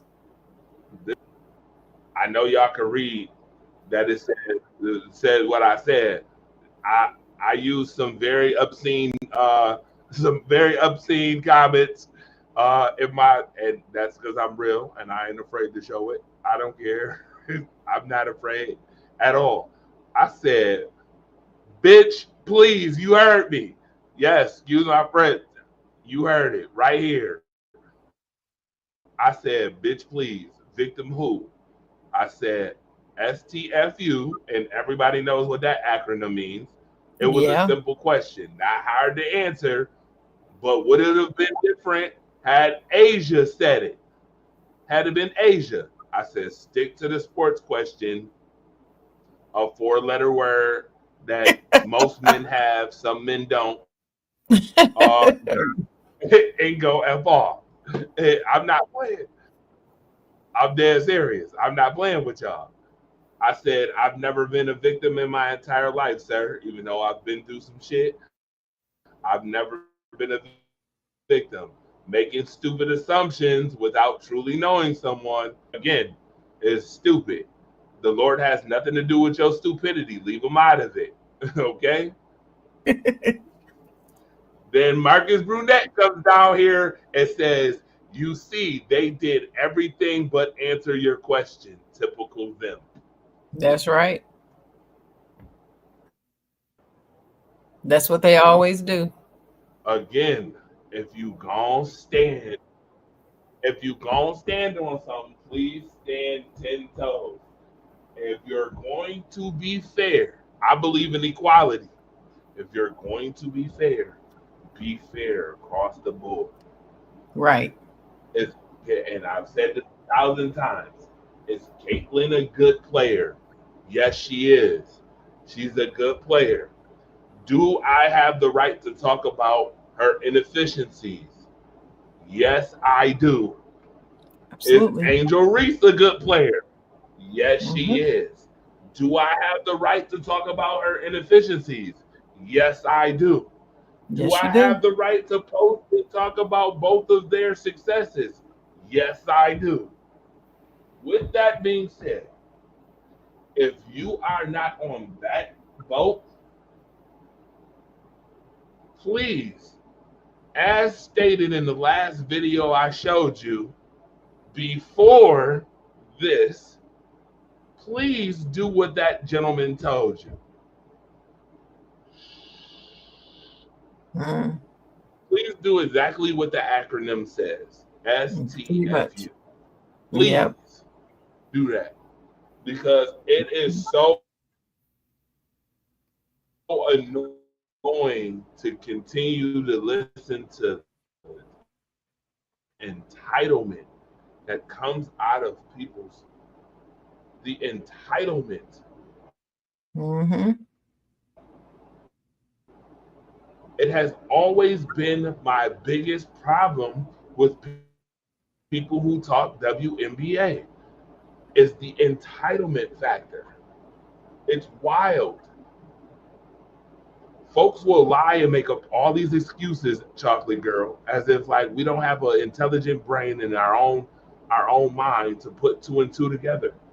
Sir, when you crown somebody the greatest player, collegiate player, and supposed to be the best player on the planet, and there's been greats and people still playing who've won championships, who've done things, you don't think people are going to be upset about that? There's a difference between hate and then resenting certain comments that are made or certain things. There's more resentment than hate when it comes to this situation. It's not a hate thing. It has nothing to do with race. It has everything to do with what the whack, corporate, corrupt media has put out there. It's about respect. Respect the game. Respect those that come before. Just because you new to the party don't mean the party ain't been going on since the 90s. It didn't start with you. That's where that entitlement comes in. People kill me. They're like, oh, people wasn't watching. Social media wasn't even the same in the 90s. Nope. Social media wasn't even a big thing in the 90s. Nope. I was 16 in 1998. Okay? I was 15 in 1998. It wasn't a big thing. It was not a big thing at all. Coverage was not the same. We were like, oh, well, people wasn't watching it. Yeah. For the same reason why tonight people are watching the Washington Mystics beat the Vegas Aces tonight. because it's available and accessible for you to watch. It wasn't available and accessible the same way in '98. It just wasn't. It doesn't even matter. It doesn't matter. See, this is what gets me about this whole story. These people saw, okay, the people who saw a white girl playing basketball in a black dominated sport the way she plays are the same people who accuse black people of being mad because she plays well as a white girl. They're the same people. Yeah. And what bothers me is that when you ask them why they think this, all they say is, well, you hating on her. You're hating on her. They don't have a real explanation, but you're hating on her. No, I'm calling her to be respectful. And she's not, this is not LeBron James here. She doesn't have tattooed on her back, chosen one. She didn't call herself the queen. This is her stance. That's who I'm talking about. They see a white girl playing ball that way. To me, that's racist in their mind, that they're so enamored because one of them is playing that way. That's why they're so hyped and attracted. That's why. They weren't watching the sport because they'd never seen anything. And I would say 60 to 70% of them never would have started had their neighbor down the street who watches it, had they not told them this black girl put her hand in her face. So I need you to go in and buy tickets and start going to the games and start supporting her and start putting her in the algorithm on social media and go in, and every time you see the black girl's name, just tear her down. This is what we gonna do. That's how they roll. That's how bullies roll. So what they do is they flip the racism. They want to say that we're the ones being racist when they're actually the ones being the racist. Right. And that's what bothers me. Because even when she does right, they still tear her down. So you can't tell me it's about her play. Has nothing to do with color. She just can't play basketball. Really? Well, funny, she's got a national championship and you don't. I mean, your girl doesn't. And she contributed. She was a reason why. She wasn't just sitting on the bench and not doing anything to contribute to that championship win. Most double-doubles in NCAA history. Angel Reese. It's not like she's not setting records. So the whole conversation bothers me. What really bothers me is when black people put her down in the same way. And they make the same comments. Some black guy reposted that monkey one and laughed with a laugh emoji. And he's black. And I'm like, do you have daughters? Do you have a sister? I know you got a mama because you're here. So you had one, even if you don't have her now. How could you think that's funny? That's not funny. That's never funny. So the proof is in the pudding, Dre. The proof is in the pudding, because when she's doing well, if somebody posts how well she's doing and they still come under the comments talking about she's trash, I know what it is automatically. I don't have to ask a question. I already know what it is. So yeah, it's sad. You know what? And that gets to my last point before we go. And I'm glad I got a few minutes. I told you it was gonna get a little explosive. I do not want to sound like coffee talk in the morning, but seeing that this is Rise Up Unlimited Radio Show where anything I say is unlimited. I don't limit to what I talk about, what I say, and what we talk about on shows. It is one of the very things that I dislike about society in general. And I should have put Chief Keef on as a theme music to this topic. Things that I don't like in society right now to this day. See how we talk football, segue to WNBA, the segue to life in general. So there's a couple of things I do not like. Number one,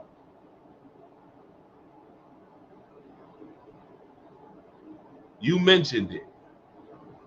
I do not like when our culture puts on a show to try to appease other cultures because they think they're going to get somewhere by doing that.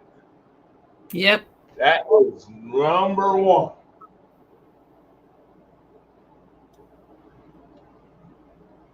That is number one.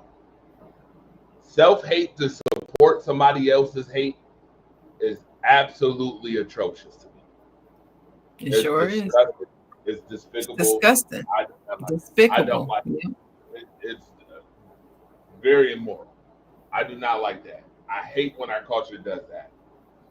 I hate when they do that. It is bad enough that our culture has issues coming together to begin with. Mm-hmm. Which gets to my next point. You know what else annoys me? I cannot stand when our culture can get together for some buffoonery.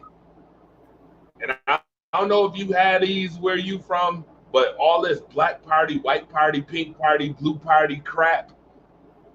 When you can get 2,000 people together for that crap, but you can't get 2,000 black folks together for something that actually is significant or something that actually you might learn something if you actually came together, or something that's positive. You can't get 2,000 black people to come together for that. But sure enough, a black party, white party, pink party, blue party, looking at the same goofy ass individuals doing the same goofy ass shit.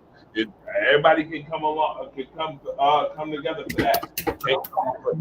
Can't come together for nothing real. Mm-hmm. That's number two. That annoys the shit out of me. Mm-hmm. Number three, what annoys the hell out of me is all of this perpetration of hate. Supposedly, YTs hate YNs, yada yada. Yet, I see I call this the Christopher Columbus manifest. I call it the Christopher Columbus syndrome, where y'all want to take stuff and then want to put it into your own type of stuff. Like, I don't understand how you can hate people so bad, yet you listen to them all the time. You appropriate what they wear. Low battery. You try to look like the type of people that you hate. And then when you see them, look at them funny. Well, my question is to you now, I'll be like, well, hey, do you listen to Kendrick Lamar? Do you listen to Jay-Z or DMX or 50 Cent or any of those artists, yet you supposedly hate us? I don't get it. Just like vice versa. Do you listen to Reba McEntire? Do you listen to Madonna? Do you listen to any of these country artists? Do you listen to these people? Do you listen to Jelly Roll? Yet supposedly you hate them so badly. Like, that doesn't make sense to me. I've never understood that. That is something I cannot stand. I cannot stand cultural appropriation, misappropriating the culture. Cannot stand that at all. It's annoying and it's very very disingenuous. Yeah, I agree. Those are just a few things. I got plenty more, but those is just a few. I'm gonna save it. I'm gonna keep it at that. That's 1, 2, and 3. I don't like that type of buffoonery at all. It annoys Well, I me. don't either. And I agree with you about getting us together. People still so worried about what's going on with P. Diddy. I don't bit more care about what's going on with P. Diddy. I care about what's important in this world. Our democracy is being threatened. I do not have time to be fooling around what's going on with him. Don't care, don't want to know about it. Right. Right. It's always a focus on all the wrong stuff. Mm-hmm. Always. So, Always. as in your words, with that being said, shall we talk about the upcoming All-Star game? Yes, we should. Absolutely. I just wanted to put those out. But yes. Oh, Lord have mercy. You know we got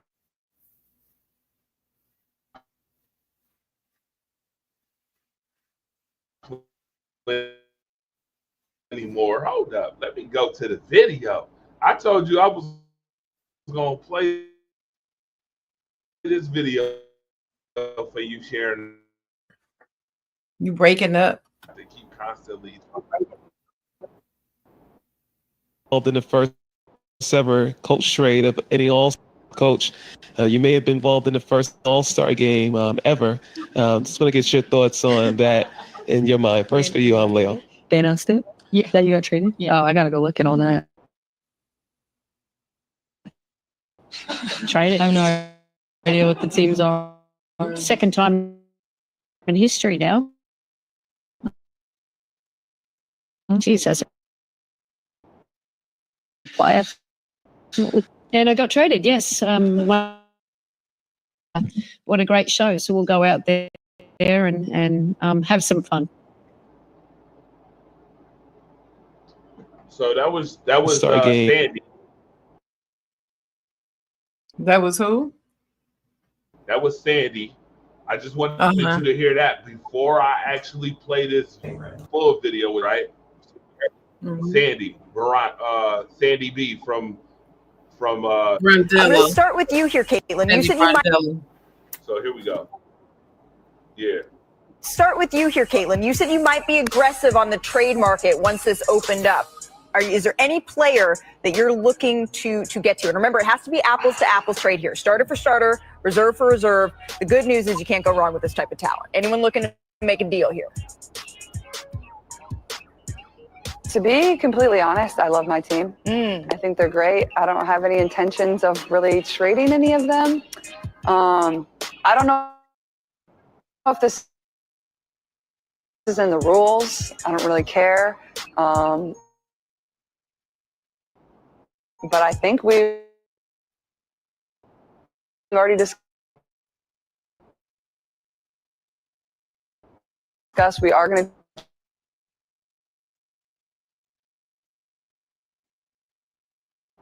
Sorry, just made it. Whoa! Breaking news here. I don't know that I've heard of a being traded in the All-Star game. This is something you're agreeing to, Fee. There's no terms to this deal. I agree with Cheryl. You know, I agree with the trade. I love Cheryl. She's my coach here. And you know what? That's just going to be worse for Team Clark because now we got more chemistry on our side. We got more synergy. All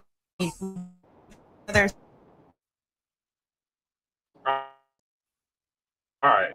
Might be aggressive on the trade market once this opened up. Is there any player that you're looking to get?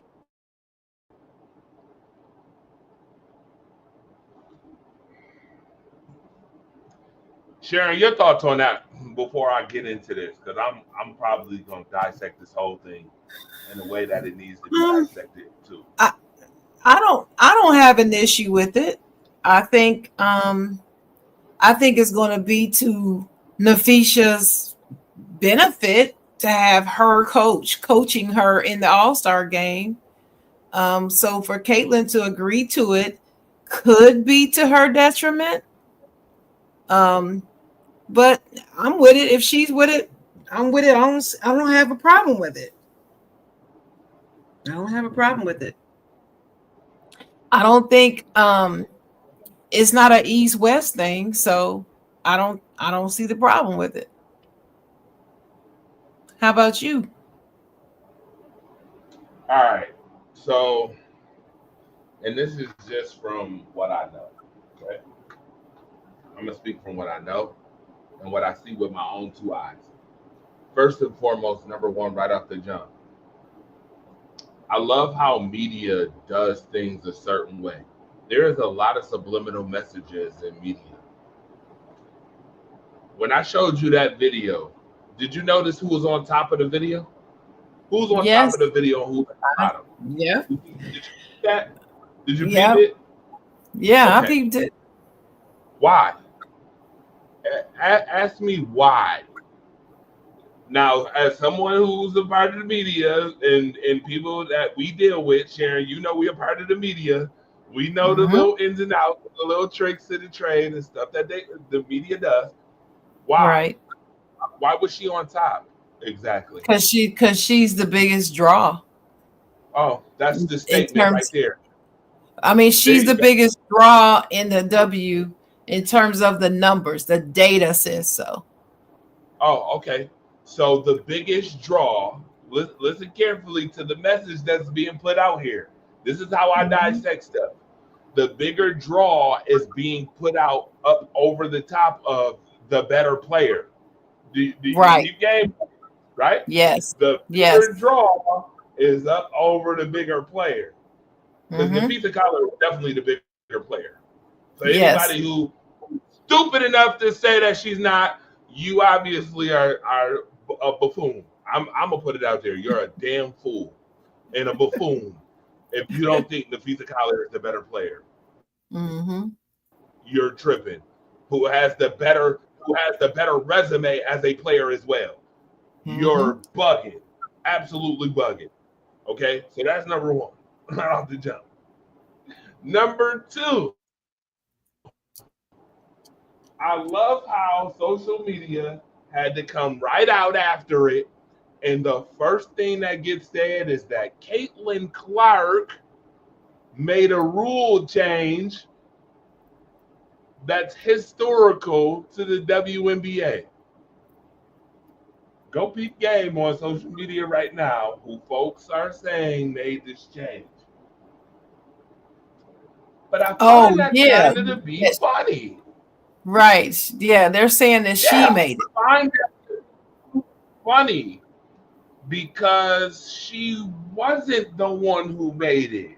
No. In fact, Nafisa Collar months ago or a month ago when they first came out with this said that she wanted her coach. Mm-hmm. All you have to do is research and look, folks. The proof is literally in the pudding. Nafisa a month ago said when they came out with the All-Star game and she found out that they were having this All-Star game and that there was a possibility because they have these conversations in advance. Sharon, you know this. Mm-hmm. She said she wanted her coach. Do you know why she wanted her coach? When they announced that her and Sandy, say her last name again? Brondello. Brondello, thank you. When they said Sandy Brondello and Cheryl Reeves was going to be the coach, there is history between those two coaches. Yes, there is. Who was in the finals last year? Miss Brondello and Miss Reeves. Right. So Nafisa would want her coach because there is the spirit of rivalry that's within the game. Lick Yes. back is what we call it. Yes. They want their lick back. This is just a Right. way to get lick back for the loss in Right. the final. Mm-hmm. I'm keeping it at sports. I'm hearing all these other rumors. Well, you know, Cheryl Reed kept Caitlin Clark off the Olympic team. That's why they wanted to trade. That's speculation. I'm sorry. All of that is speculation. You Sure don't know is. that Cheryl Reed kept her off on Mhm. purpose. People will throw that narrative out there. Oh, well, Cheryl Reed doesn't like her because in the tweet, when they were talking about Caitlin Clark, she said that part. That's all she put on the tweet. She put that part. Just because Cheryl Reeve is hip to the nonsense and the entitlement that comes with the situation as it pertains to Caitlin Clark does not mean that she hates Caitlin Clark. You guys love to use that word a lot. Truth is now, listen, the new word for truth is hate. They are Right. substituting truth with hate now. When you Mhm. tell the truth, it's called hate now, right? So they're Mhm. substituting that. I'm sticking to straight basketball, not politics, not politics, none of that stuff.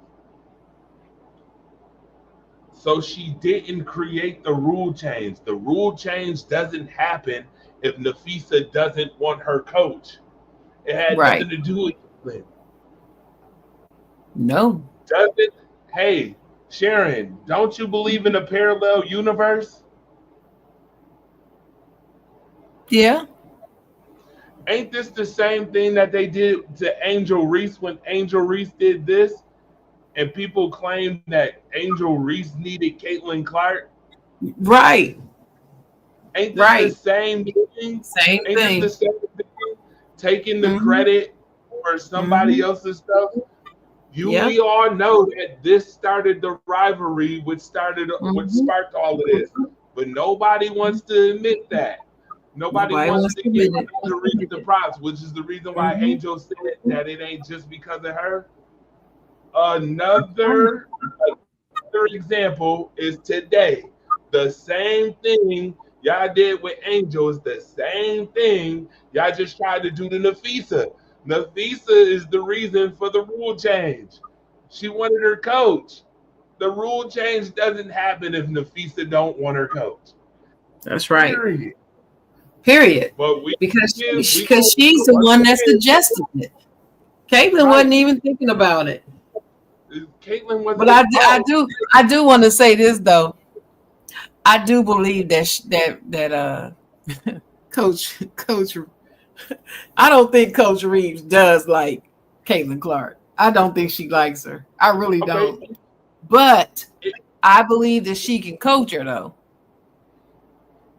Even if she didn't listen, even if she don't like her, Mhm. dislike and hate is two different things. Oh yeah, I know. I'm not gonna say that she hate her, but I don't think she cares for her very much.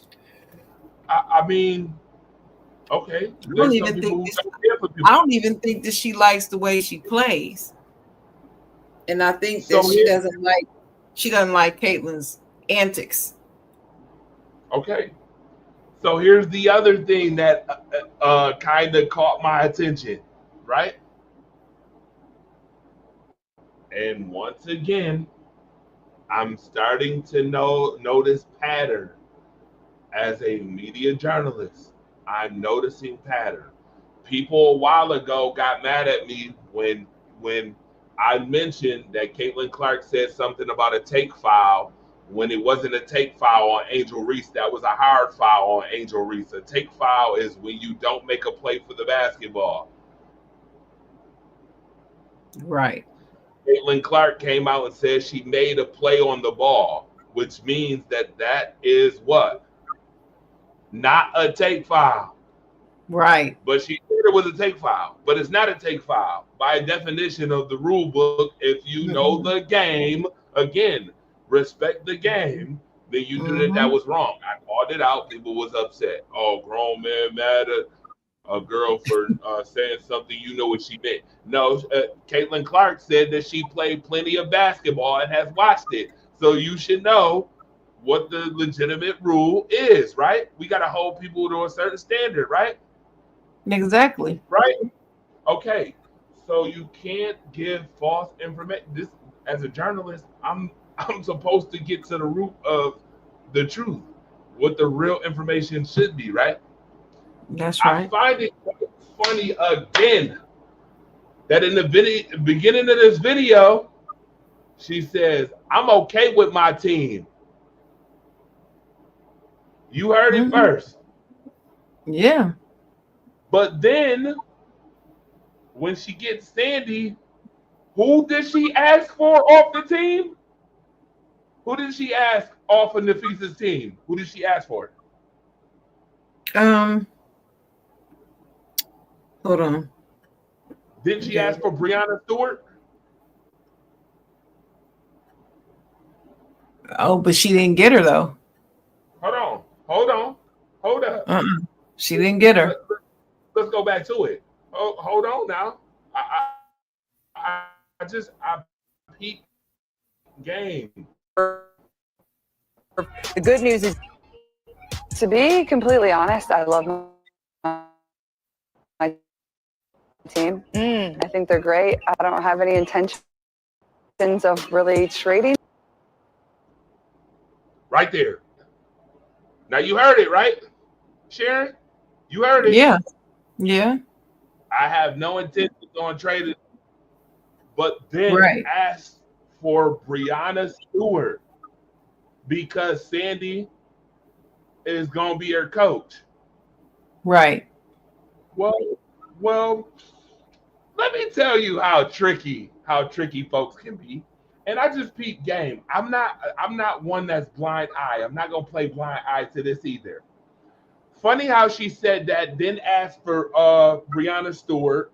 Sandy's her coach. My question is, who was she gonna trade off her team for Brianna Stewart?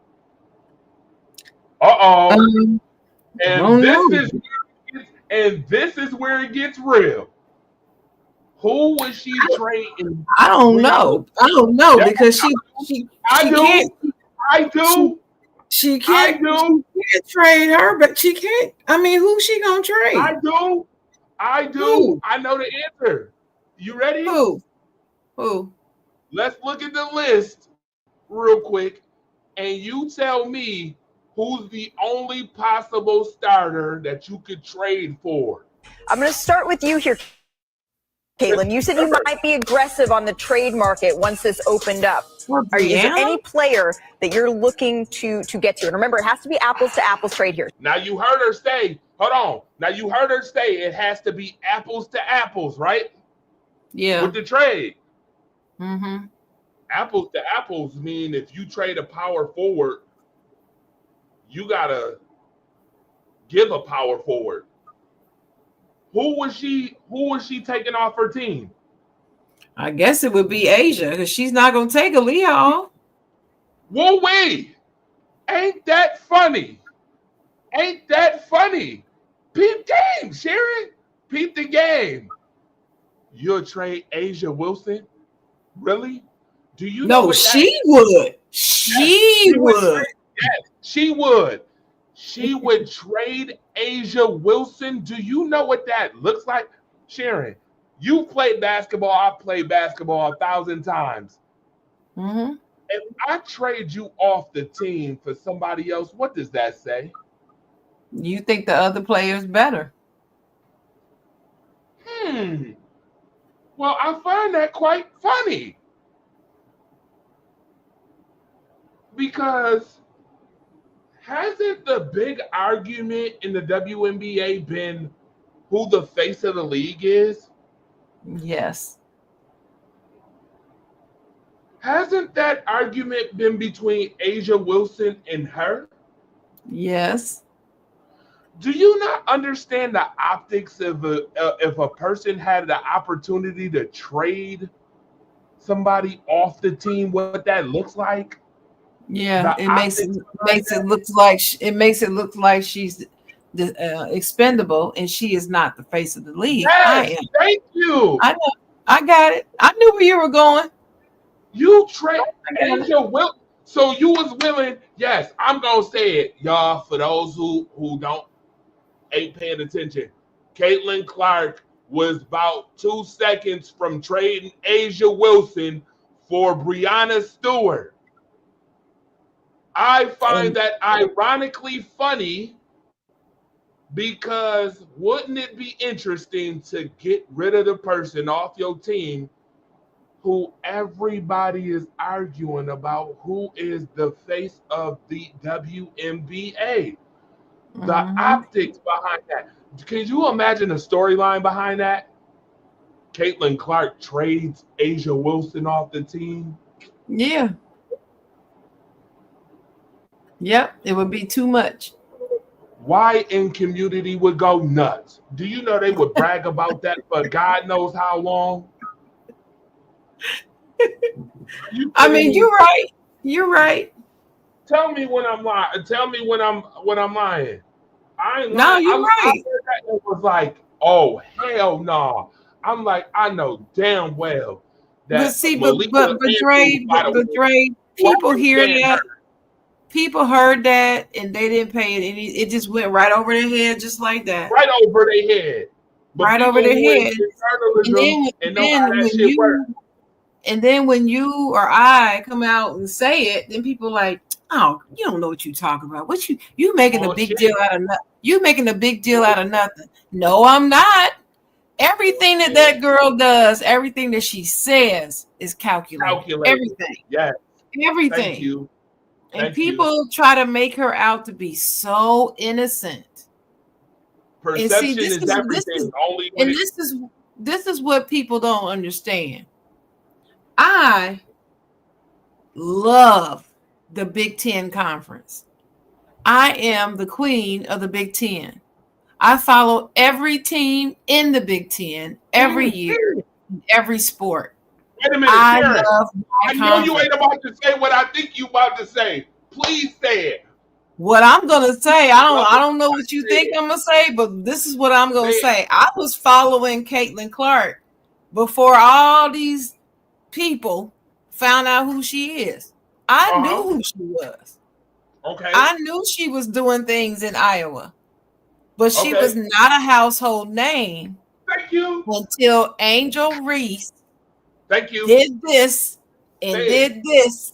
She was not a household name. The only people who knew who Caitlin Clark was are the avid NCAA women's basketball fans and Big Ten fans. That's it. Thank you. That's it. The media wasn't even talking about her. Thank you. Not until that game. I can tell you when they first started talking about Caitlin Clark. When she was playing South Carolina, and I can never remember the player's name, but the player, I think she was a freshman at the time. Raven. That's it. Raven. And she, her shot wasn't falling. It wasn't falling. And so she started disrespectfully playing her like 25,000 feet away and just waving her off like, nah, you go ahead and shoot. I know you ain't gonna make it. Very disrespectful in a championship game. Just classless and unprofessional. I remember watching it and I was pissed. Had nothing to do with black and white. If the roles were changed and the black girl did it to the white girl, I would have been just as pissed, because that's not sportsmanship. I understand about you're not supposed, there's a thin line. There's a very thin line, but she didn't have to do that. She did it because she could. That's a bully mentality. She did it because she could. And it was funny to her because she had the advantage. So the whole LSU squad made up their mind. When we play them, we gonna whoop their tail for Ravens. And if we win, we already know what we're gonna do. They already knew. That's why they played them so hard. They wanted to win and for Raven, and then Angel was like, "I'm gonna get her back for Raven." That's what she did, She said and it that's in why comments. she did all that. That's why she did it. And after she did that, all of a sudden they covered. First of all, they started covering Caitlyn because of the disrespectful move she made. Then a week later, when in the finals or whatever, in the finals of the tournament, when Angel Reese did that, then they reported that. Once they reported that, it was like a damn bat signal, Dre. It was a bat signal. Oh my God. This black girl disrespected this white girl. No, we ain't having it. Get the troops. Get your robes. Get your horses. Get your tiki torches and the hound dogs and your rifles. Let's go. Mount up. That's what they did. And it's a year, it's 3 going on the 3rd year, and we still seeing it every day of every day in the W season. And there's people who don't want to admit it. It's very clear, very plain to me.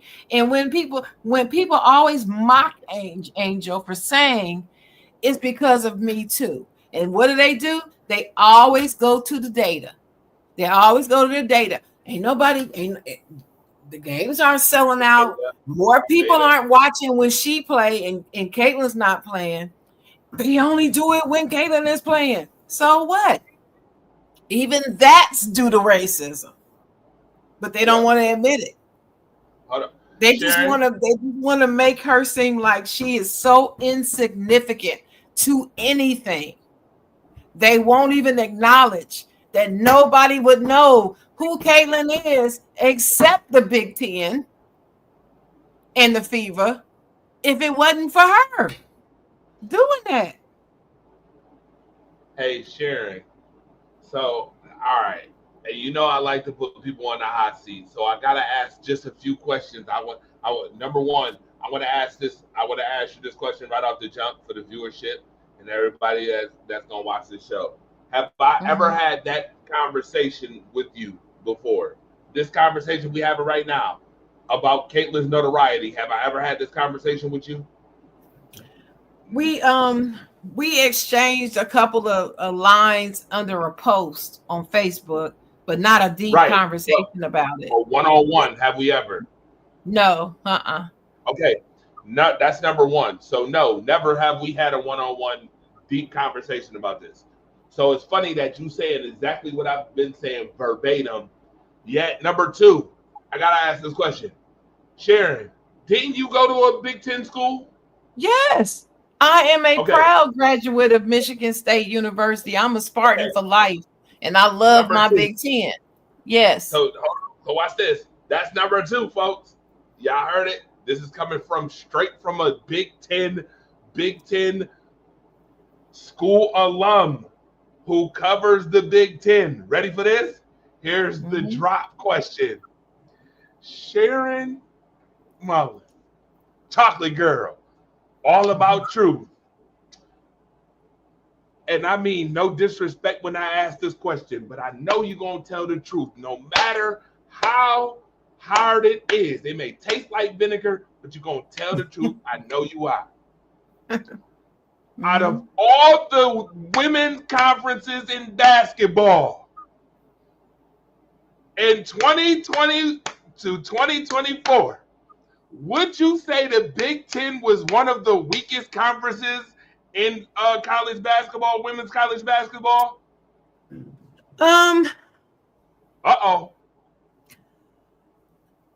Okay. I wouldn't say one of the weakest, but what I would say is they are in the bottom half. Thank you. I would say they were in the bottom half. I'll take that. That's good you know, enough. you got the better ones up here, and you got the rest down here. Okay. They fall somewhere in here. Okay, I'll take that. I would. So you would say they were one of the weaker conferences in college basketball. In the bottom half. Okay. Sharon, Did anybody know about Penn State basketball? Hold on, watch this. This is where you catch them. Penn State basketball. Anybody know about Penn State basketball? Come on now. Let's be real now. Mm-hmm. Indiana basketball. Northwestern basketball. Hold on. That would include Michigan women's basketball. Mm-hmm. Michigan State women's basketball. That would include, hold on, who else? Rutgers women's basketball. That would include Illinois. Illinois women's basketball. All that, right? That would include all Purdue. that, right? Purdue women's basketball, right? Mm-hmm. Okay. So you heard it from Big Ten herself, one of the weaker conferences. Sharon, would you say that is part of the reason why Caitlin Clark did not have the same notoriety as somebody who played? Thank you. Yes, because that's the Big Ten. The Big Ten is not known for women's basketball. But you got the SEC, you got the SEC, the ACC, and the whatever conference they're in over there. I can't even remember. Connecticut, whatever Connecticut is in. Big East. Yeah, Big East. They are the one. They are the premier women's basketball conferences, and I know that. I know that. So Sharon, I literally told these people in 2022 I covered the NCAA tournament because it come to your city once every 4 years, like a leap year. Every 4 years it comes to certain cities. Mm-hmm. They're coming again this year to my city. I covered it in 2022. Sharon, did anybody in this? I'm asking you. Did anybody legitimately have Caitlin Clark's name on their list? Yes or no? No.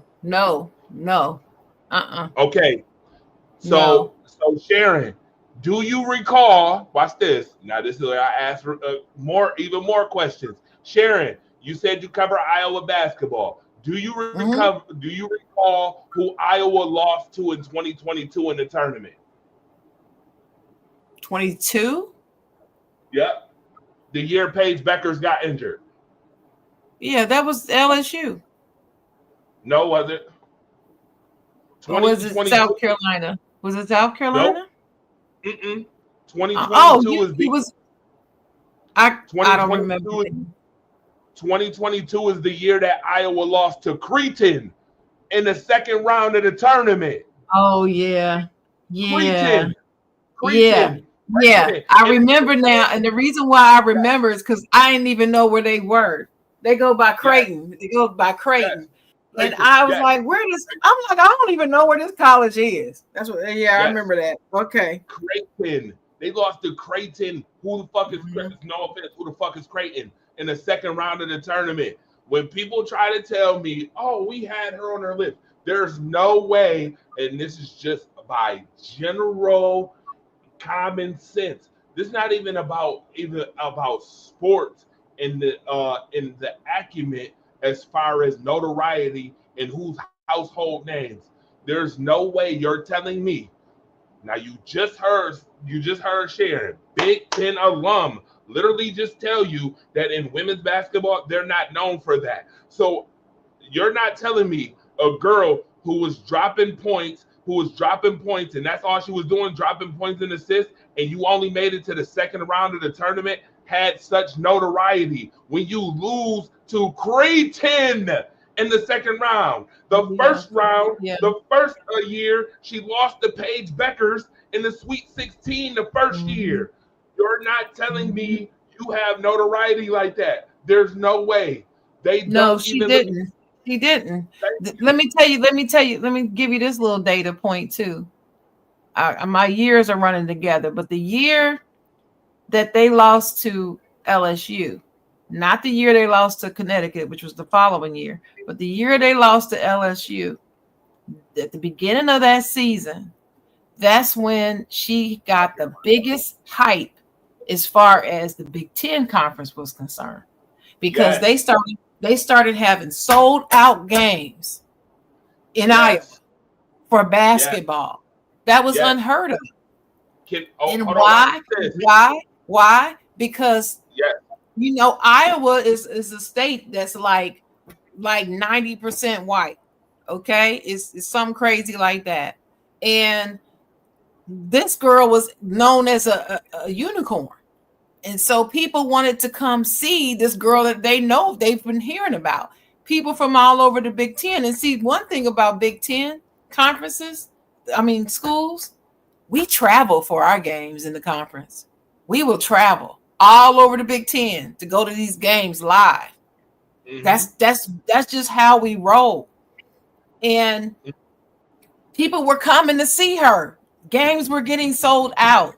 And this wasn't football. It wasn't hockey. It was women's basketball. And it was unheard of.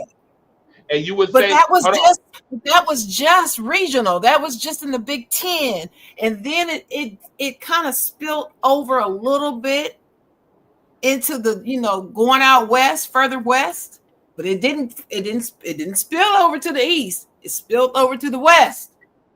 Why? Well, we know why. It's less urban going that way. So that's why.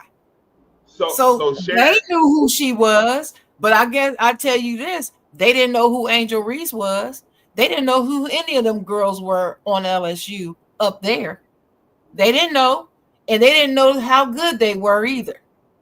They just assumed because they had the darling that they were just going to roll through everybody. And when they didn't just lay down and die and let them beat them, they were upset. That's that entitlement. Sharon, That's that sense of entitlement again.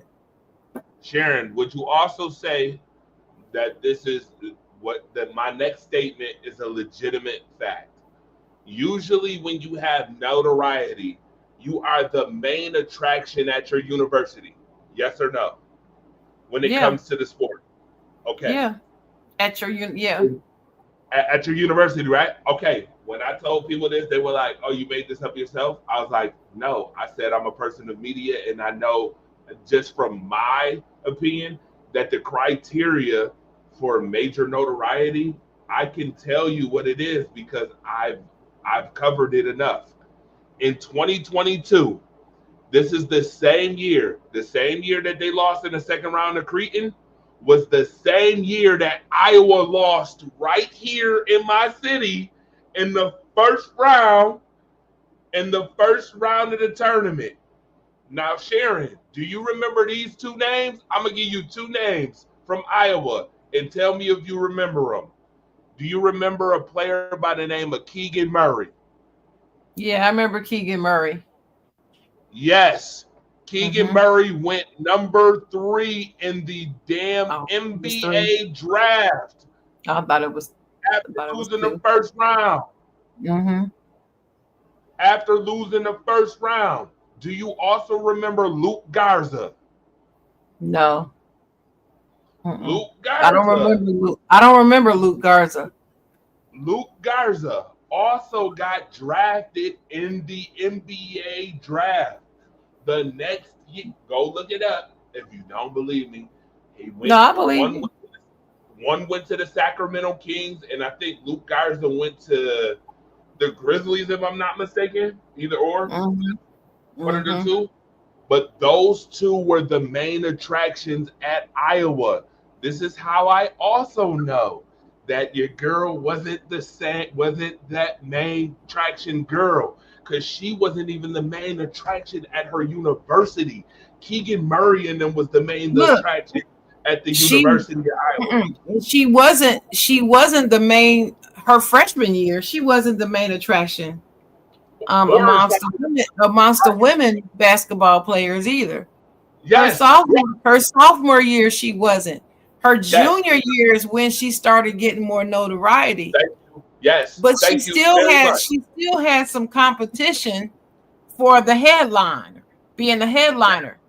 Absolutely. But her senior year is when she really blew up to be Caitlin Clark. Everybody called her CC by then.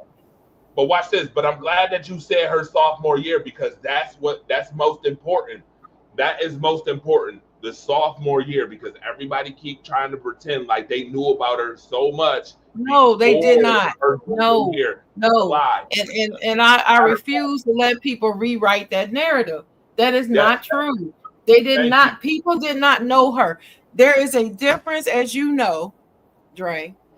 There's a difference between local, regional, and national media. In national media, which I consume on a regular basis daily.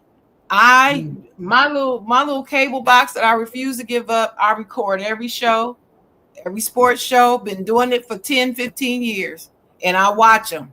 That's how I keep up with everything. And I'm telling you, nobody was checking for Caitlin Clark. Didn't know who she was. I knew who players were out in California, up in Connecticut, down in LSU in South Carolina. I knew names. Knew a couple, not in the what is it? Not in the like in the lower conferences. I knew a couple of names for the lower conferences. Some bad girls balling in the lower conferences, but I did not know Caitlin Clark's name, and I am a consumer of the sport and the media. So no, people can't tell me. And then I get my school's newspaper, the Spartan News. I still subscribe to that. Then we have a Big Ten digital magazine that I follow to keep up with Big Ten news. I'm telling you. So when I tell these people these things and they don't want to listen to me, they want to remember it the way they want to remember it, and they're lying. But I don't let them lie to me because I know the truth. And the truth is, but nobody checking for her until she disrespected Raven.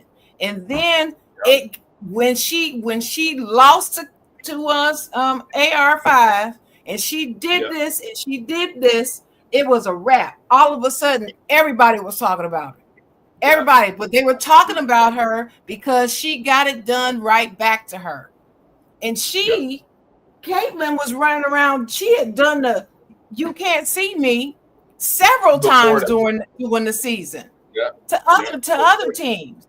Nobody had a problem with it. They celebrated it until Angel did it to her. Then all of a sudden, like I said, they said, "Oh no, she did not have the nerve to say this to Miss Ann. Get your gun, your hood, your horse, your mug, your dog, your hound dog. Get your gun and get your tiki torch, and let's go. Mount up after her." And I'm repeating myself for a reason. I had to say that because that's what this has been. And so for these people, mainly white, to tell me this is not about race, yes, it is. Yes, it is. Yeah.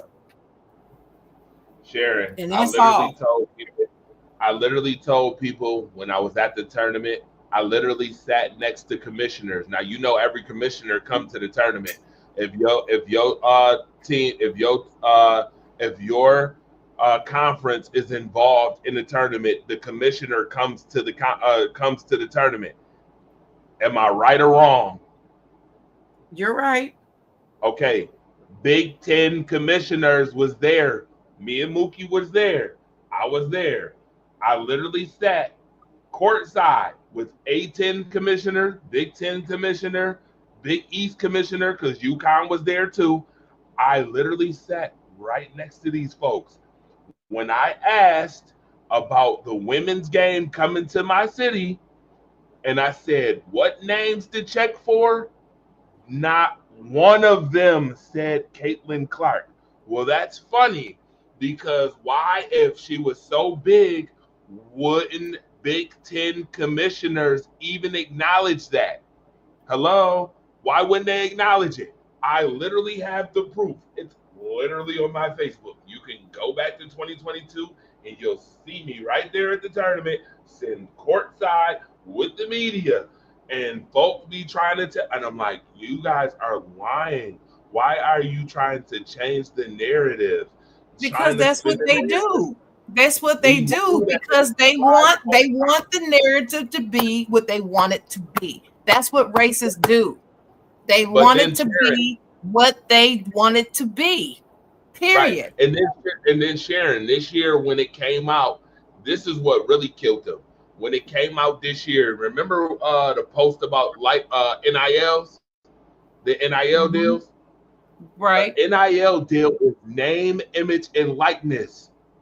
Legitimately, Caitlin Clark's NIL deal before the Angel Reese situation was $700,000. Do you know Angel Reese's NIL deal was over $1.5 million, damn near? I was Which about to tells say it was you- 1.4 something. Yes, Yes. which tells you who the more popular person was, which it also explained who had the bigger notoriety. I keep telling folks that, but then people will try to say that Angel needed her. No, she didn't. The proof is literally Angel in the still book. has more. Angel still has more followers on social media than she does. Still The today. proof Still. right today, right now. But the proof is still in the pudding. That proves who would have needed who. That also proves who really started this whole thing and where the attention came from. It's all because of anger. It's all a sense of entitlement and supremacy. How dare she do that to their queen? That's all it is. That's where it started. How dare she do this to her? How dare? And then they want to vilify her and say she's jealous. She's just mad because a white girl can play better than her. Do you know how many white players, how many white teammates she had on her team? You know how many white teammates she had at Maryland? She's played for Maryland. Yes, she played at Maryland and never white lost girls to her Kate whole Middleton. life. And nobody care about that. Listen, I always go back to this. The GOAT of WNBA basketball is white. So the narrative of any black person being mad because a white person dominated a black person's sport is bullshit. It's bull. Because It's too many great. Even if you don't believe that Diana Taurasi, let's say you think that Candace Parker is and she's black. Let's just say that, just for the sake of argument. It still don't matter because it's bullshit. And this is something else that they don't want to hear, Dre. As a culture, we aren't like that. We don't just get mad because a white person did something. No. That's not how we roll. If you take something from us, that's different. And that's why, as a culture, a lot of us don't really care for Eminem. But he's a bad dude. We don't like that because that's ours. Basketball ain't ours. We couldn't even play basketball at first. We were restricted. So basketball has never been ours. We just forced our way in because once they did catch us playing, they realized, dang, they athletic. And they had to let us in. Same thing with the other sports. But rap, we started that. That's always been ours. It's a whole different party. So for them to try to equate that and use that as proof that we just racist, we just being, reverse racism against a white woman, that's crazy. That's not how we roll. Nonsense. It's just not who we are as a culture. We don't do that. We don't care. And then when we are athletes, we just want to win. We already know we got to work 3 times as hard to get half as far. We already know this. So why in the world would we be mad at a girl that can get us there just because she don't look like us? We don't do that. We don't do that. It's bogus. So, these people make me so sick. I just want to strangle them. Because look. You were talking about NCAA coming to your city. Well, I'm from Dayton, Ohio. The first 4 has been played in Dayton, Ohio at UD Arena since 2011. Okay. Facts. I used to go. I've been. It's a great experience. And everybody comes out there. the media attention is phenomenal. It brings in the city millions of dollars each year. Yeah. Let me tell you. And that's why nobody was mentioning no Caitlin Clark. No. It sure wasn't. Nobody was mentioning her. Try to tell me. I'm like, dude, no, they weren't checking for her. Their own commissioner didn't even mention her. But look, they were checking for Angel. I knew who Angel was. Look who her coach was. She played for Kim Mulkey. Everybody know who Kim Mulkey is, love her or hate her. Right.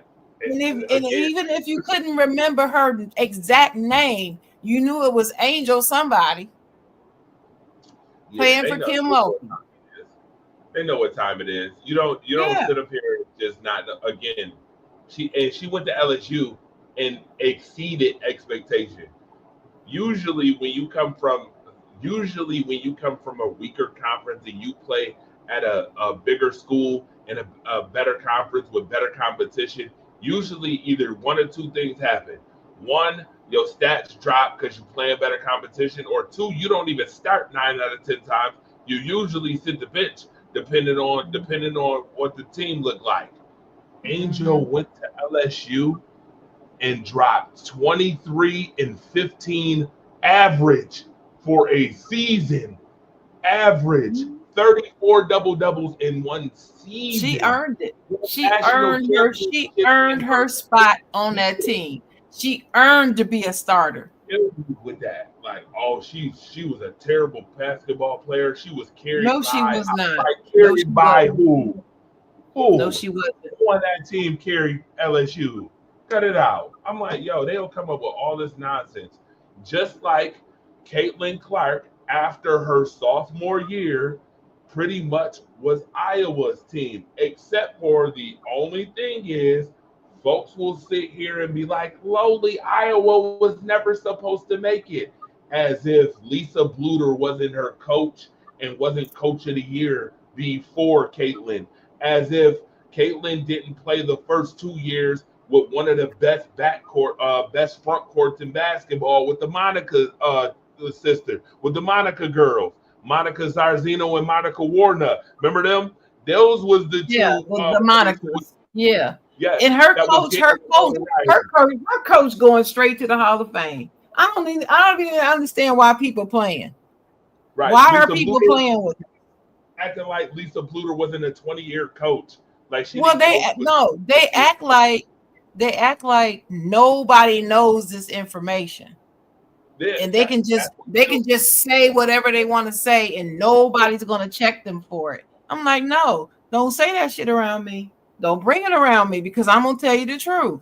No, That's not what happened. It's just like this. It's just like what's happened with the whole LeBron versus Jordan thing and inserting Kobe and all that.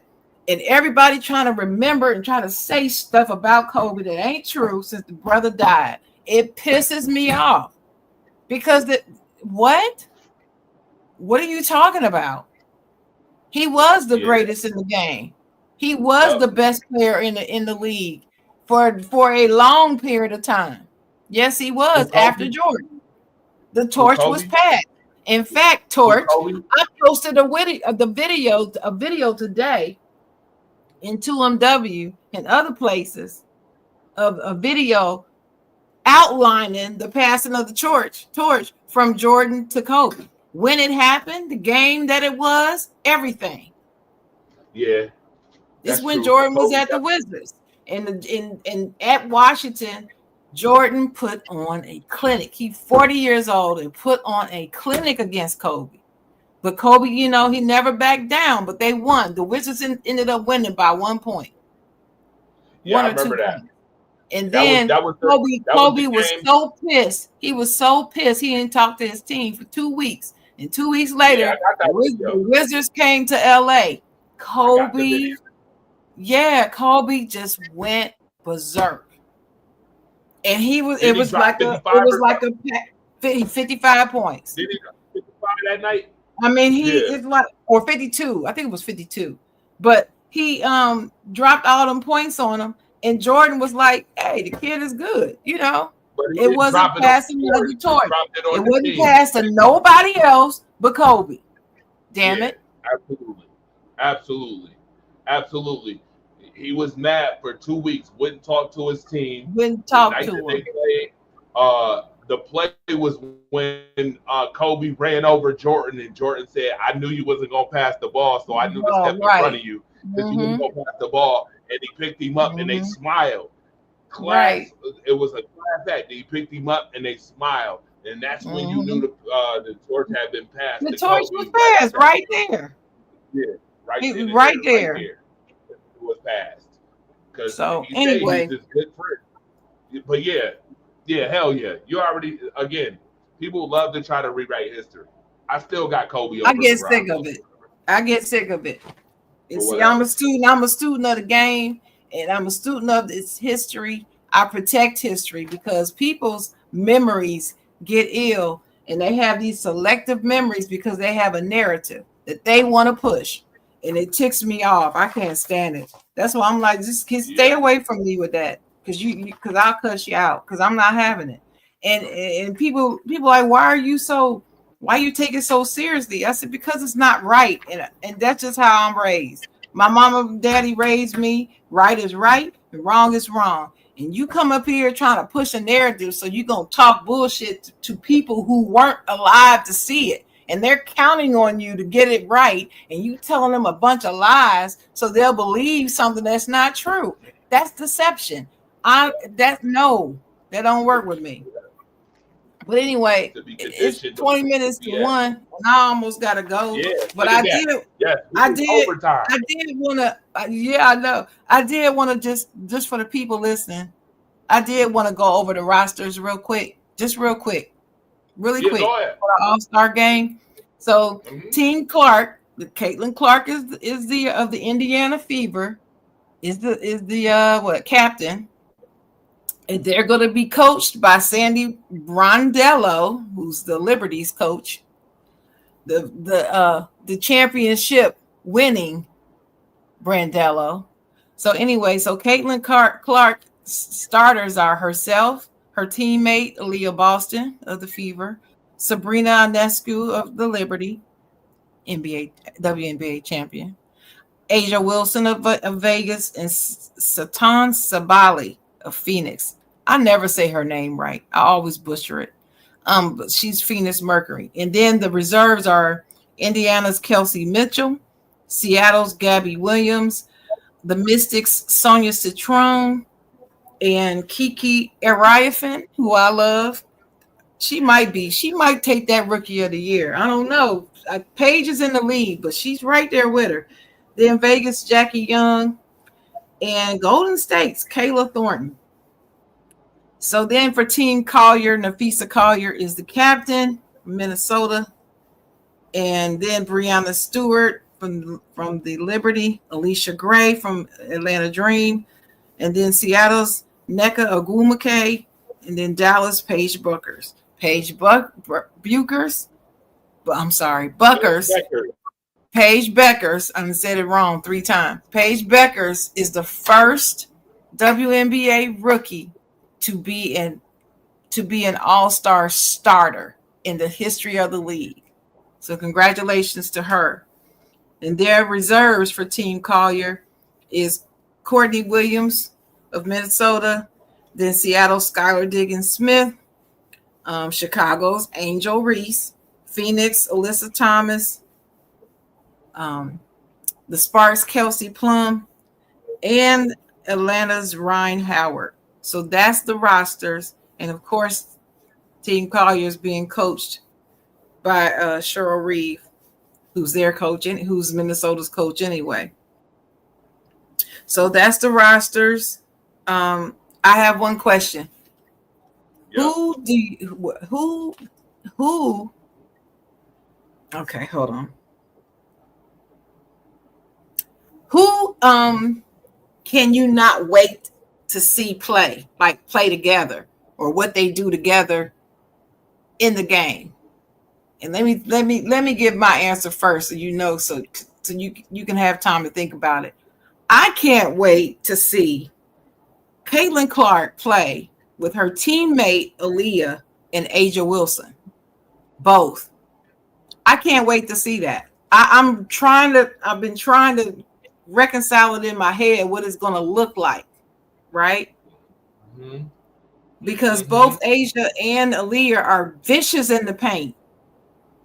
And I just want to see how that dynamic is going to go and what Brondello, how she's going to manage that. Because see, she doesn't coach either one of them, has never coached them in any type of way. So this is going to be new for her.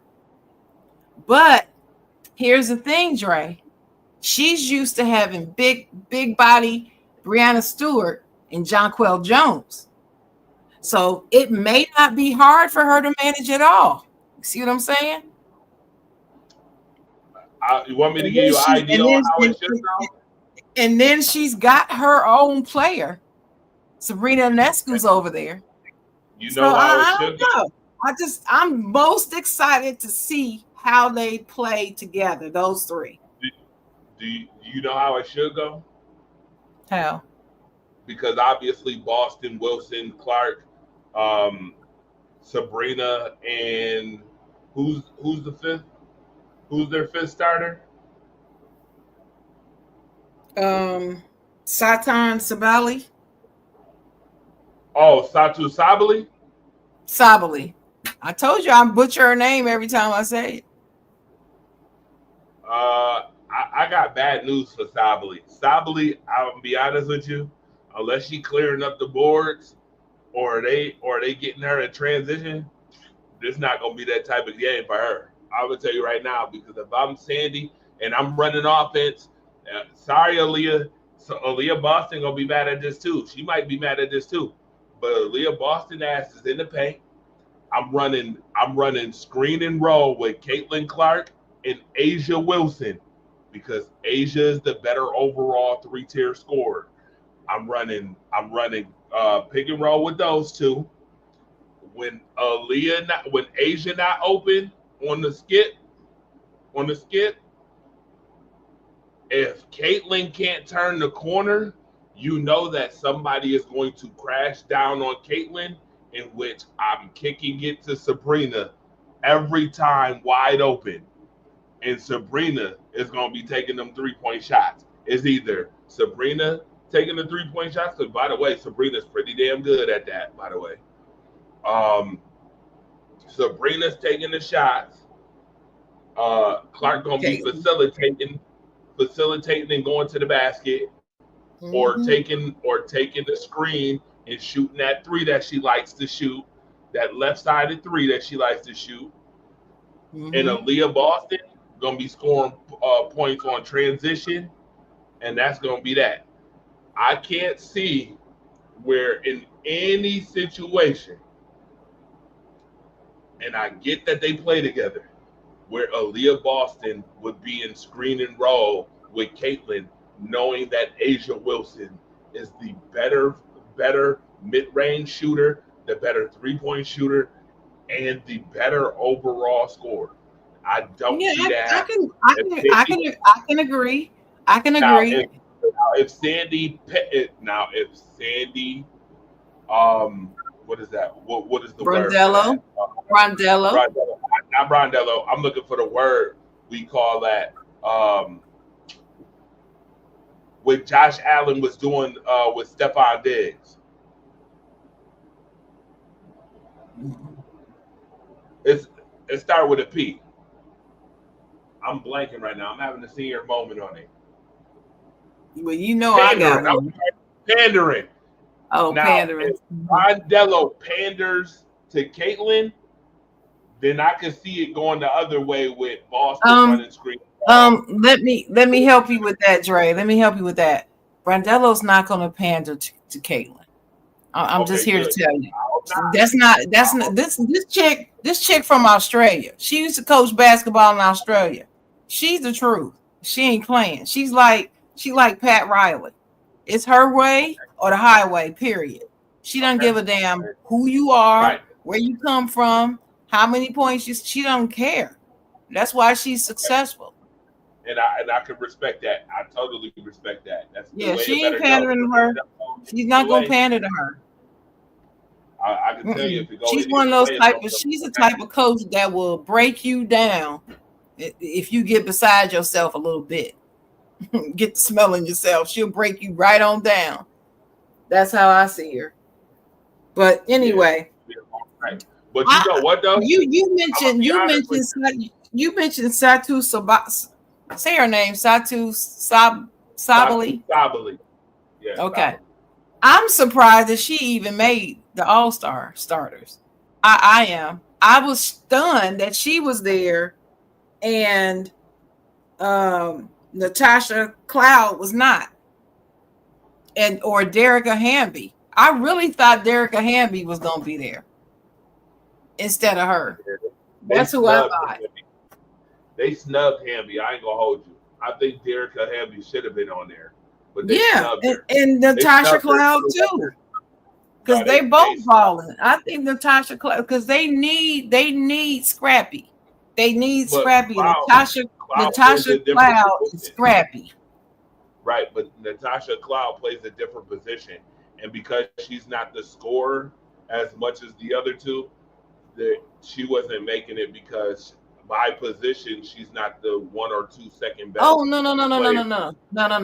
no. I'm saying there should have been 2 players that they did not put on there for those two. One of them is Sabali, and the other one could have been.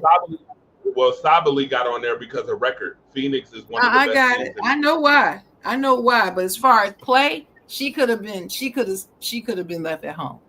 That's how I feel. Yeah, she would have. And Derrica Hamby should have been in her position, but go ahead. Yes. And I hate to say it, but even though I love her, I don't know. I think I would have had Natasha Cloud before I had Ryan Howard, even though Ryan is balling too. Ooh. I like Ryan. Ryan is one of my favorite players. And shout out to Dennis Holmes. That's his favorite player, Ryan Howard. But I would have had Natasha Cloud over her. Given the makeup of the team, that's who I would have had. I agree. I can agree with that. That's debatable, but I would have been okay with having Cloud instead of Ryan Howard. I'd have been okay with that. My thing is though, as far as Sabali is concerned, that's because she played with the Mercury. That's what that was. That was they look good. The Mercury they're looking good. They're looking really good. I'm shocked. And good for them. AT got her wife back too. Yeah, she DeWanna did. Bonner. Yep. Yeah. I mean, well, listen. What's your last question? Is who you think winning? Clark or Collier? Who you think's winning? Who do you want to win? Okay, who I think is winning is Collier. Who I want to win is Collier. But I'm gonna mention this right now. So if it happens, you could say that you heard it from me first. The All-Star game isn't for another week and a half. I would not be surprised if the WNBA doesn't pull the exact shocking news that I told you earlier, and somehow Napheesa Collier agrees to obtaining Asia Wilson instead of Breanna Stewart. You heard it here first. Well, I don't think they can switch anymore, can they? Yes, they can. As long as it's apples and apples. As long as apples are apples. I thought after now they can't switch anymore. I thought that was whatever it is by now is a done deal. Nah, who made that rule? Where is that in the rule? No, I don't know who made it. I'm saying I thought they had a deadline, and after a certain date, there's no more changes. Unless somebody gets injured or something like that, it needs to be replaced. But swapping players, I thought that was done as of what, today, yesterday? Because they didn't even think it was a rule to swap coaches. So I don't think that that's even a rule. I think that you can swap. And I have a stupid suspicion that the WNBA is going to go ahead and pull that mess. It's going to go ahead and pull that. I'm telling you right now. I'm not getting that feeling. But here's what I am going to say. Asia has a wrist injury. And if her wrist is a problem by the All-Star game, then Team Collier is going to win. Then she ain't going to be playing anyway. If right, that's what I'm saying. So if her wrist is a problem, even if she plays and she's got that injured wrist, Collier's going to win. And that's the other reason why I think that move is going to get made. I think the move. But I don't believe. I don't know.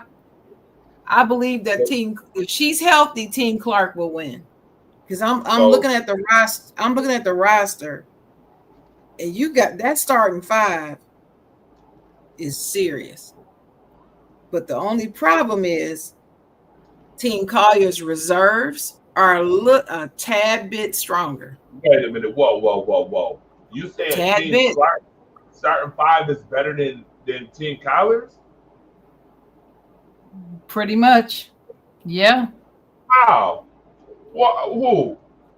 Who? It's Caitlin, Aaliyah, Sabrina, Asia, and Satu. Satu is a weak link. Okay, watch everybody else is champions or balling. First round draft picks. Read Nafisa, Brianna, Alicia Gray, NECA, and Paige. Man, listen. Okay, so right now, today, would you say that Nafisa Collier is a better player than Asia Wilson? No. Well, that's funny because this season she's number one. According to who? Not according to me. Oh, not according to you, but according to stats, rebound, all that. Not all of them. Not all the stats. Not all of them, but the ones that Nafisa. I mean, she was leading. She's the top vote getter right now for MVP. I don't care, Dre. You asked me, what do I think? I don't care what they think. Okay, so watch this. So let me ask this question. That's okay if that ain't what you think. That's fine and dandy. I'm telling you what I think. I think that Asia Wilson with a wrist injury and Nafisa Collier is a wash. I'm gonna be honest. That's a wash to me. You're telling me Aaliyah Boston is better than Breanna Stewart? See, you can't do that. See, I'm not gonna line up this player and this player and say, oh, she's better than her, and then this one's better than this, and then this one's better. I'm not doing it that way. I'm looking at the team the team as a whole. And when I look at this team over here, the Team Clark, and I look at Team Collier, that's starting five, just the starting five. No, if I had to predict. In a 7-game series, who would win? I don't know, man. You got Asia and Sabrina, and I don't know. Okay, so let me ask you this question. So Paige Beckers, I think that court is being slept on. Paige Beckers and Alicia Gray is being slept on. Alicia Gray averages 20 this season. You know what she averages in 3-point shooting? I know. She's top 5 in 3-point shooting. She's top 5. I got it. I'm looking right at it on my sheet. I know. Right. And I'm not sleeping on her individually. See, this is what I'm saying. This is about team makeup. I'm looking at what 5 players I'm talking about playing, and I'm saying to you, is that Team Clark together versus this other team together? I don't know, man. I don't know. I'm gonna be honest with you. And this is just me.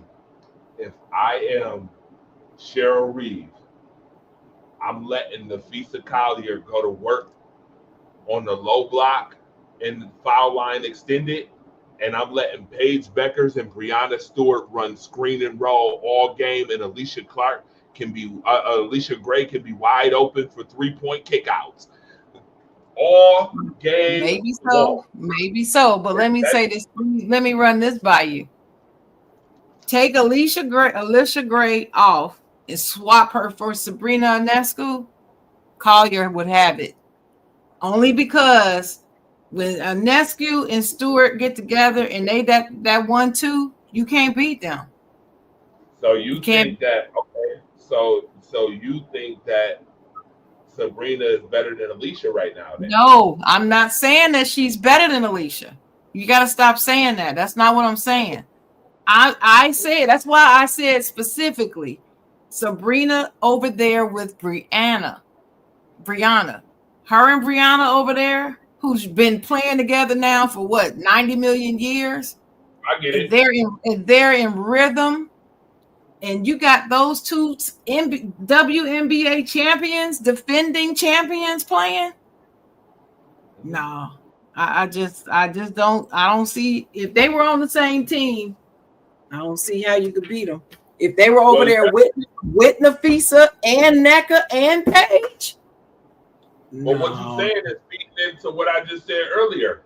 This is why I think that trade might actually happen, because I don't think that's happening.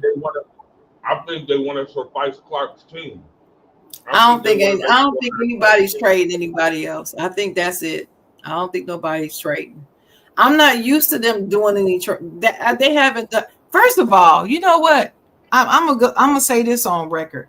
I hate this team captain shit in the All-Star game.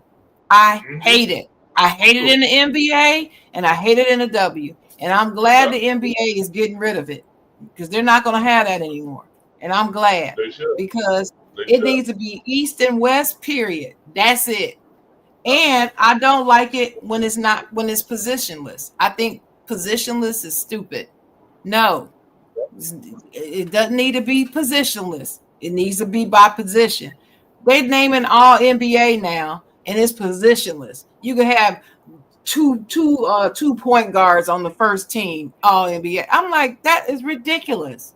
Dumb. Well, none of that goes by voting. They need to get rid of. I'm gonna be honest with you. If you're saying it like that, they need to get rid of the voting, and they need to keep it strictly by gameplay. The best players should be the ones playing. No. People can vote, but they need to say for all teams, it's by position. They should kept it the way it's been all these years. It's been always by position. Now all of a sudden they want to make it positionless. That's bullshit. That's why this era sucks. That's why. But I don't always think that the voting. But watch this. I don't always think that the voting really brings out the actual best players all the time, because we know that it depends on what vote you're talking about. Hasn't played 9 games. Well, it depends on what vote you're talking about. It depends if you're talking about the All NBA versus the MVP versus the Defensive Player of the Year versus whatever. It depends. It depends on what vote you're talking about, because sometimes sometimes it's the coaches and whatever that's voting, and then other times you got fans in there. And see, the fan vote is where the problem comes, because fans vote for their favorite player, whether they're the best or not. That's the problem. Correct. Right, and that's the issue. Absolutely. All right. And that's why people who miss 9 games can be the captain of a team. How you miss 9 games? Good night. Say good night to my little grandson. Say good night. But I just want to know that how you miss 9 games and become the captain of a team, though. I mean, what's wrong with missing 9 games? Is very little. Not when you only played 18 today. that's missing 50% of the season. Caitlin Clark has missed 50% of the season. Oh, you talking about you? Okay, I didn't know what you were talking about. Okay, Yeah. well, Caitlin because Clark she's the captain because she's the most popular. She's the most important player in the W. So she has to be the captain. Oh, so next year she got to be the captain too again. Yeah, unless Yeah, she's I'm shown up, unless she's shown up for the rest of the season, and then next season, all them Caitlyn fans are gonna die down. See, they've already dropped down some since last season. It's gonna keep happening. More of them are gonna fall off because they're not true fans of the game, and they can only keep this facade up for so long. I You know agree. that's my word. You know that's my word. She's a facade. Bye. Mhm.